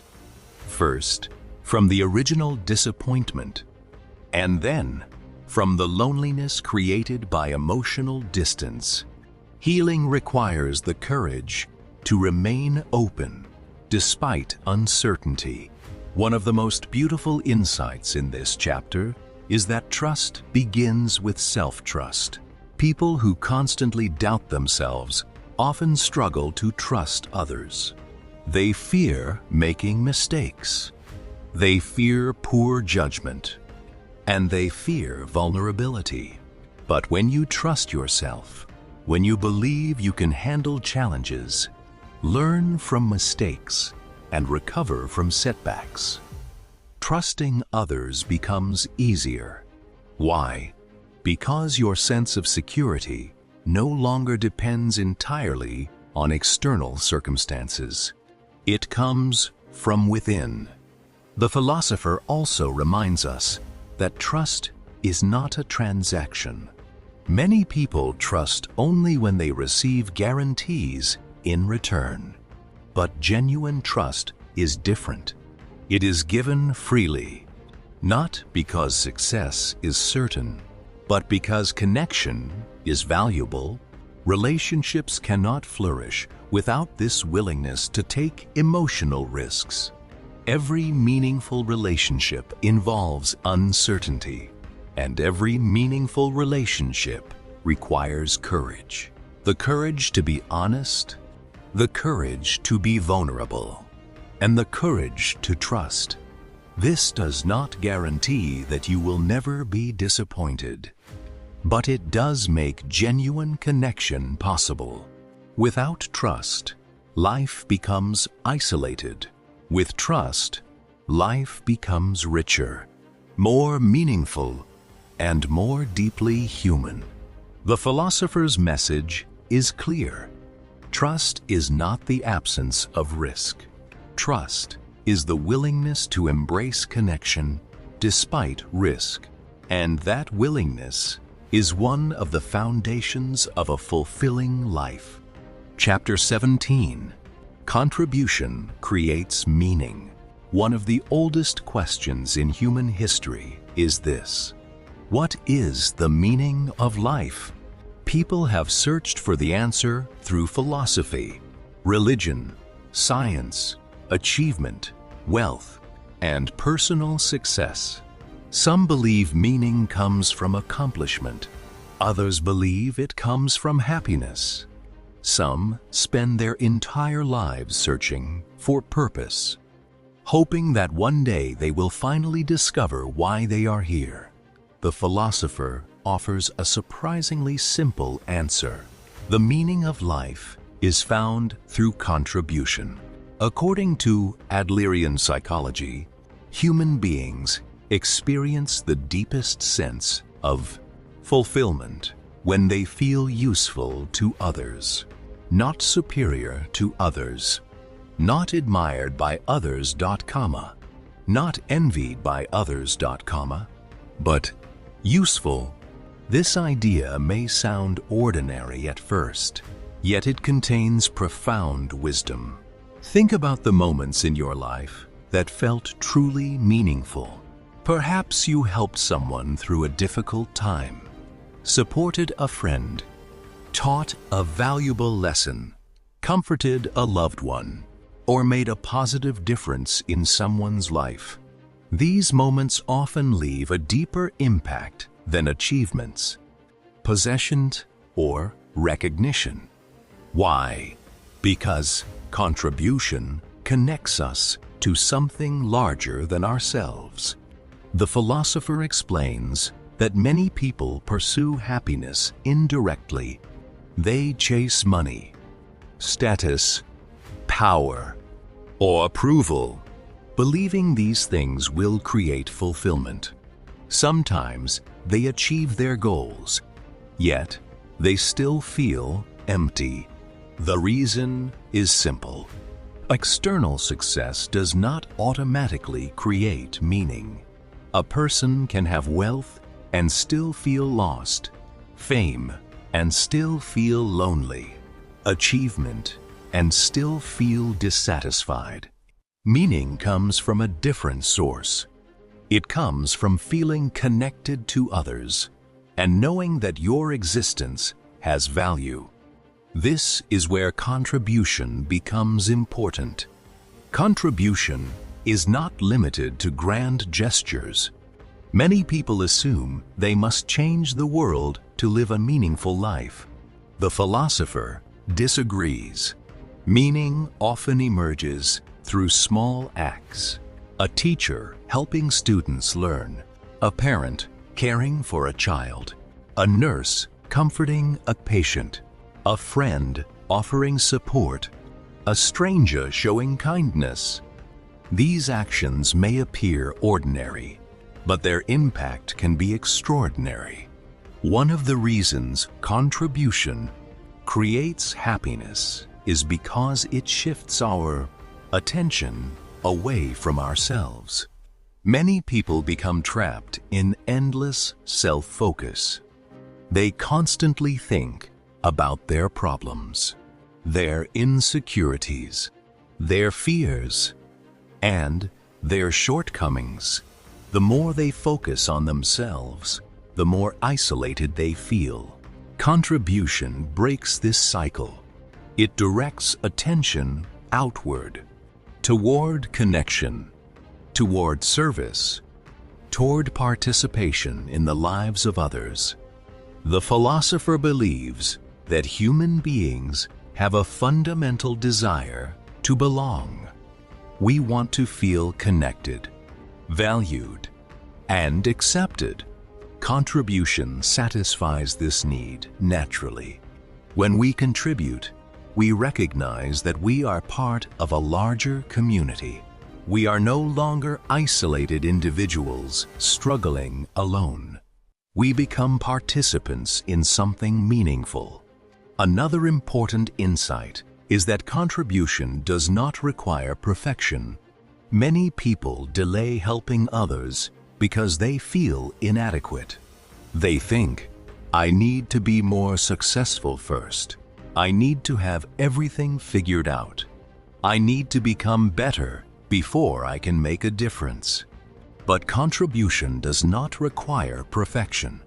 Every person has something valuable to offer: knowledge, experience, compassion, encouragement, time, or simply their presence. Even small contributions matter. Imagine dropping a pebble into a pond. The pebble itself is small, but the ripples spread outward. Human actions work in the same way. A kind word, a thoughtful gesture, a moment of encouragement. These things often influence people more than we realize. The philosopher warns against seeking contribution for recognition. The goal is not to help others so they will praise you. The goal is not to contribute so you can feel superior. True contribution comes from a genuine desire to add value. It is not a performance. It is an expression of connection. This distinction is important because contribution rooted in recognition eventually leads back to dependency on approval. Contribution rooted in purpose creates lasting fulfillment. One of the most powerful ideas in this chapter is that your worth is not measured by how much attention you receive. Many people feel invisible because they are not famous, not wealthy, or not publicly celebrated. But significance and visibility are not the same thing. Some of the most meaningful contributions happen quietly, without applause, without recognition, without public acknowledgement, yet they still matter deeply.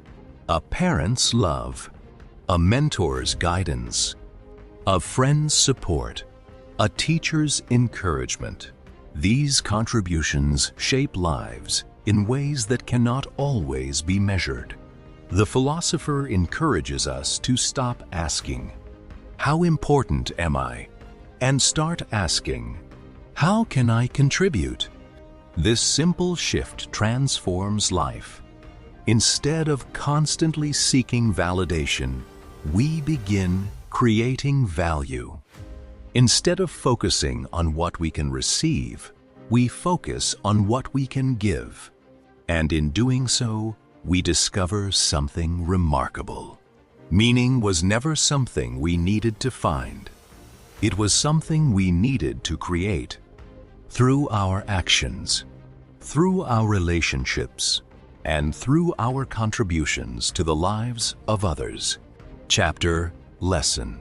A meaningful life is not built on status, recognition, or achievement. It is built on contribution.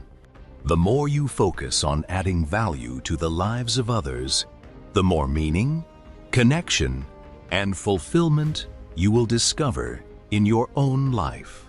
Chapter 18. Build genuine relationships. Human beings are designed for connection. No matter how independent we may seem, we all need relationships. We need friendship, love, support, understanding, and a sense of belonging. Some of life's greatest joys come through our relationships with others. Yet, many of life's greatest pains come from the same place: misunderstandings, conflicts, rejection, betrayal, and loneliness. This raises an important question. Why are healthy relationships so difficult? According to Adlerian psychology, the answer lies in how we view other people. Many relationships suffer because they are built on comparison, control, dependency, or superiority. Instead of seeing others as equals, people often view relationships as a struggle for power. Who is right? Who is more important? Who has more influence? Who is winning? These attitudes create distance because Genuine connection cannot grow where competition exists.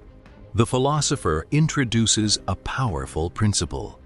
Healthy relationships are built on equality. This does not mean everyone has the same skills, talents, or experiences. It means recognizing the equal worth of every human being, regardless of status, age, wealth, education, or achievement. Every person deserves respect. When we view others as equals, relationships change. We stop trying to dominate. We stop trying to prove our superiority.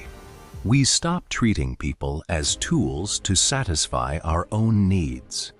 Instead, we begin seeing them as fellow human beings, each with their own dreams, their own fears, their own struggles, and their own journey through life.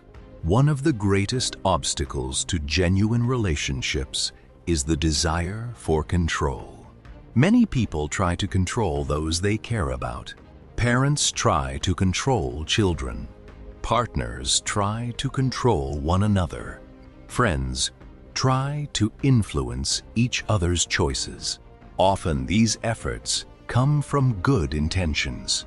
People want to protect those they love. They want what they believe is best. But control rarely strengthens relationships. More often, it creates resistance and resentment. The philosopher reminds us that every individual has the right to choose their own path, even when we disagree with their decisions. Respecting this freedom is one of the highest forms of love. True relationships are not built on ownership. They are built on respect. Another challenge is dependency. They become emotionally dependent on relationships. While connection is important, dependency creates imbalance. It places enormous pressure on the relationship, and it often leads to disappointment. The philosopher teaches that healthy relationships involve two whole individuals choosing to share their lives, not two incomplete people trying to complete one another. This distinction is important. When you respect yourself, you can love others more freely. You are no longer seeking constant validation. You are no longer demanding that someone else solve your insecurities. Instead, you bring strength, honesty, and authenticity into the relationship. Trust also plays a central role. As we discussed in the previous chapter, trust requires courage. Without trust, relationships become guarded. People hide their true thoughts, their true feelings, and their true selves. But genuine relationships require vulnerability. They require openness, the willingness to be seen as you truly are. This can feel frightening, but it is the foundation of intimacy. You cannot build deep connections while wearing a mask. The philosopher also encourages us to practice encouragement rather than praise. At first, these ideas may sound similar, but there is an important difference. Praise often creates a hierarchy. One person judges another. One person decides whether someone deserves approval. Encouragement is different. Encouragement communicates belief. It says, "I trust your ability. I believe in your potential. You are capable." This approach promotes growth while preserving equality. Healthy relationships are not about making people dependent on our approval. They are about helping people recognize their own value. Another key lesson is learning to accept imperfection. Many relationships suffer because people expect perfection from others. They want partners who never make mistakes, friends who never disappoint, family members who always understand. These expectations are impossible. Every human being is imperfect, including ourselves. The philosopher reminds us that acceptance does not mean tolerating harmful behavior. It means recognizing that flaws are part of being human. When we accept imperfection, relationships become more compassionate, more forgiving, and more realistic. Perhaps the most beautiful insight in this chapter is that relationships thrive when people focus on contribution rather than expectation. Instead of constantly asking, "What am I getting from this relationship?" ask, "What am I bringing to this relationship?" This shift changes everything. Relationships become less about taking and more about giving, less about demands and more about connection, less about control and more about respect. The philosopher believes that genuine relationships are among life's greatest sources of happiness, not because they are perfect, but because they allow us to experience belonging, understanding, and shared growth. When relationships are built on equality, trust, respect, and contribution, they become a source of strength rather than suffering. They remind us that we do not need to walk through life alone, and that some of life's greatest meaning is found in our connection with others. Chapter lesson: genuine relationships are built on equality, trust, respect, and contribution. When we stop trying to control others and start valuing them as equals, deeper and more meaningful connections become possible. Chapter 19. Love is a commitment. Love is one of the most powerful forces in human life. People search for it, dream about it, write songs about it, build their lives around it. Yet, despite its importance, love is often misunderstood. Many people confuse love with attraction. Others confuse it with dependency.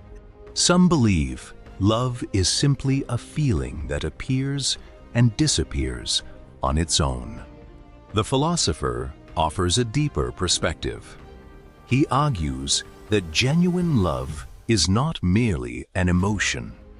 It is a commitment, a conscious choice to care for another person while respecting their freedom and individuality. This idea challenges many popular beliefs. Modern culture often portrays love as a magical feeling, a powerful emotion that sweeps people away. And while emotions certainly play a role, feelings alone are not enough to sustain a meaningful relationship. Feelings change, moods change, circumstances change. If love depends entirely on emotion, it becomes unstable. The philosopher suggests that true love goes beyond temporary feelings. It involves commitment, responsibility, respect, and the willingness to grow alongside another person. Imagine a couple who have been together for many years. Over time, excitement naturally changes. Challenges arise. Disagreements occur. Life becomes complicated. If their relationship depends only on emotion, it may struggle to survive difficult seasons. But if their relationship is built on commitment, they possess something stronger than temporary feelings. They possess a shared decision to continue investing in one another. This does not mean love becomes effortless. In fact, genuine love often requires courage. The courage to be vulnerable. The courage to communicate honestly. The courage to remain present during difficult times. And the courage to accept another person as they truly are. One of the greatest misunderstandings about love is the belief that another person can complete us. Many people enter relationships hoping someone else will fill an emptiness within them. They believe happiness depends on finding the right person. As a result, they place enormous expectations on their partner. They expect them to provide constant validation, constant attention, constant reassurance. But no human being can carry such a burden forever. The philosopher argues that healthy love is not based on dependency. It is based on partnership. Two individuals choosing to walk through life together, not because they need each other to survive, but because they enrich each other's lives. This distinction is important. Dependency often creates fear. Fear of loss, fear of abandonment, fear of being alone. These fears can lead to possessiveness and control. A person becomes so afraid of losing someone that they attempt to control them. But control is not love. Control comes from insecurity. Love requires respect, and respect includes respecting another person's freedom. The philosopher believes that genuine love allows people to remain individuals. Each person maintains their identity, their goals, their values, and their personal growth. Love does not erase individuality. It supports it. A healthy relationship is not two people becoming one. It is two complete individuals, choosing to share their lives, while continuing to grow as individuals. Trust also plays a vital role in love. Without trust, relationships become filled with suspicion and anxiety. People constantly seek proof, constant reassurance, and constant certainty. But as we learned earlier, certainty is impossible. Trust requires courage, the courage to remain open despite uncertainty, the courage to believe in another person without demanding guarantees. The philosopher also emphasizes the importance of contribution in love. Many people enter relationships focused primarily on what they can receive: attention, affection, support, validation. While these needs are natural, relationships become stronger when people also focus on what they can give: kindness, understanding, patience, encouragement, and support. The healthiest relationships involve mutual contribution. Both people actively invest in each other's well-being. Another important aspect of love is acceptance. Many people fall in love with an idealized version of another person, a version that exists mostly in their imagination. When reality appears, disappointment follows. The philosopher reminds us that every person has flaws, weaknesses, habits, and imperfections. Love is not the absence of flaws. Love is the willingness to accept another person despite those flaws. This does not mean tolerating harmful behavior. It means recognizing that perfection does not exist. True love grows when people stop demanding perfection and start practicing understanding. Perhaps the most beautiful lesson in this chapter is that love is not something that simply happens to us, comma.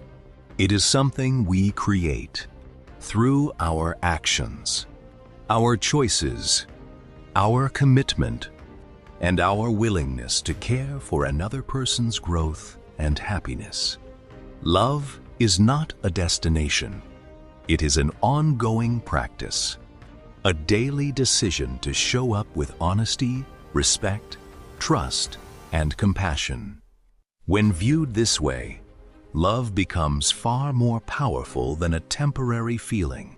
It becomes a way of living, a way of connecting, and one of the deepest expressions of human courage. Because to truly love another person is to risk vulnerability, to embrace uncertainty, and to choose connection despite the possibility of pain. Yet it is precisely this courage that makes love one of life's most meaningful experiences. Chapter Lesson: True love is not dependency, control, or temporary emotion. It is a commitment built on trust, respect, contribution, and acceptance. Love flourishes when two individuals choose to grow together while honoring each other's freedom and individuality. Chapter Arsher: The Ultimate Meaning of Life. Throughout this book, we have explored some of the most powerful ideas in Adlerian psychology. We have learned that our past does not determine our future, that we do not need everyone's approval, that life is not a competition, that happiness is a choice, that contribution creates meaning, and that genuine relationships are built on trust, respect, and equality. Now we arrive at the final question. If all these ideas are true, then what is the ultimate meaning of life? What is the purpose of our existence? The philosopher's answer is both simple and profound. The meaning of life is not something we discover. It is something we create. Many people spend years searching for a grand purpose. They believe there is a hidden answer waiting to be found. A perfect career, a perfect relationship, a perfect achievement, something that will finally explain why they exist. But the philosopher suggests that this search often leads people away from life itself. They become so focused on finding meaning that they forget to live meaningfully. Meaning does not appear suddenly one day.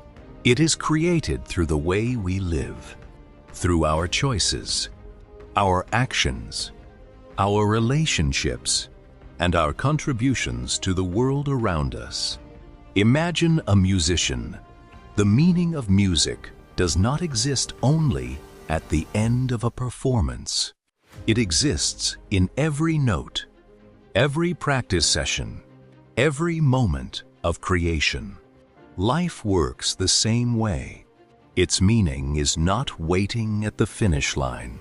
Its meaning exists in the experience itself. This perspective changes everything. Instead of asking, "What is the meaning of my life?" we begin asking, "How can I live meaningfully today?" The philosopher believes that a meaningful life is built on contribution, not because contribution earns recognition, but because contribution connects us to others. Human beings are not isolated creatures. We live within families, communities, friendships, and societies. Our lives naturally affect those around us. When we contribute, we strengthen those connections. We become part of something larger than ourselves, comma. This sense of belonging creates purpose, Another important lesson is that life does not need to be extraordinary to be meaningful.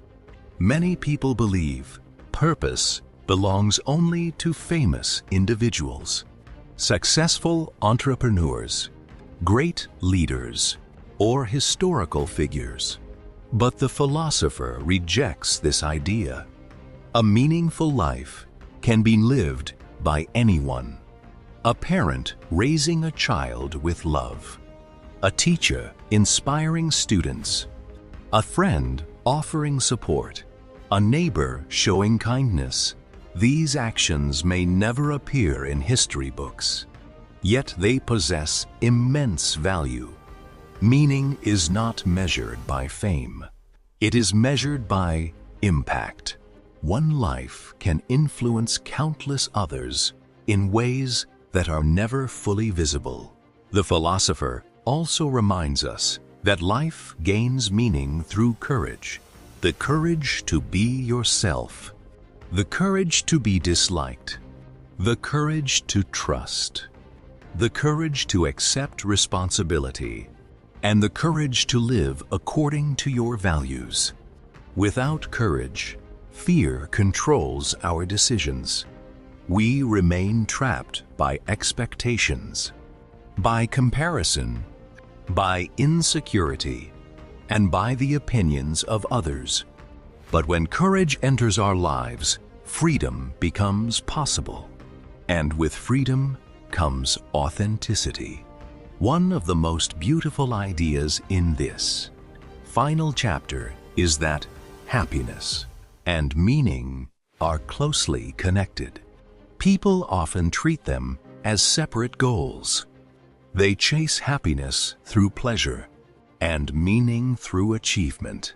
But the philosopher suggests that true happiness emerges when we live meaningful lives, when we contribute, when we connect, when we grow, and when we act according to our values. These experiences create a deep and lasting form of fulfillment, a fulfillment that cannot be purchased, cannot be forced, and cannot be measured by external success. The philosopher also encourages us to embrace imperfection. Many people postpone living because they are waiting for ideal circumstances. They want certainty, perfection, and guarantees, but life offers none of these things. Life is imperfect, unpredictable, and uncertain. Yet, it is precisely these qualities that make life meaningful. The value of a moment often comes from the fact that it cannot be repeated. The value of a relationship comes from its vulnerability. The value of life comes from its temporary nature. When we accept this reality, we stop waiting for the perfect future. We begin appreciating the present. We begin recognizing that life is happening now. Not tomorrow, not someday, but today, right now. The philosopher's final message is one of hope. You do not need to be extraordinary. You do not need universal approval. You do not need perfect circumstances. And you do not need to eliminate every weakness. You already possess the ability to create a meaningful life through your choices, through your courage, through your relationships, and through your contributions. The ultimate meaning of life is not hidden somewhere in the future. It is created moment by moment, day by day, choice by choice, and every person has the power to create that meaning for themselves. Final book lesson. The courage to be disliked teaches us that freedom begins when we stop living for approval, stop competing with others, and start taking responsibility for our own lives. True happiness comes not from perfection, recognition, or superiority, but from self-acceptance, meaningful relationships, contribution, and the courage to live authentically. Your past does not define you. Other people's opinions do not define you. Your circumstances do not define you. What defines you are the choices you make today and the courage with which you choose to live. Thank you for listening to this audiobook summary of The Courage to be Disliked. May these lessons inspire you to live with greater freedom, courage, and purpose.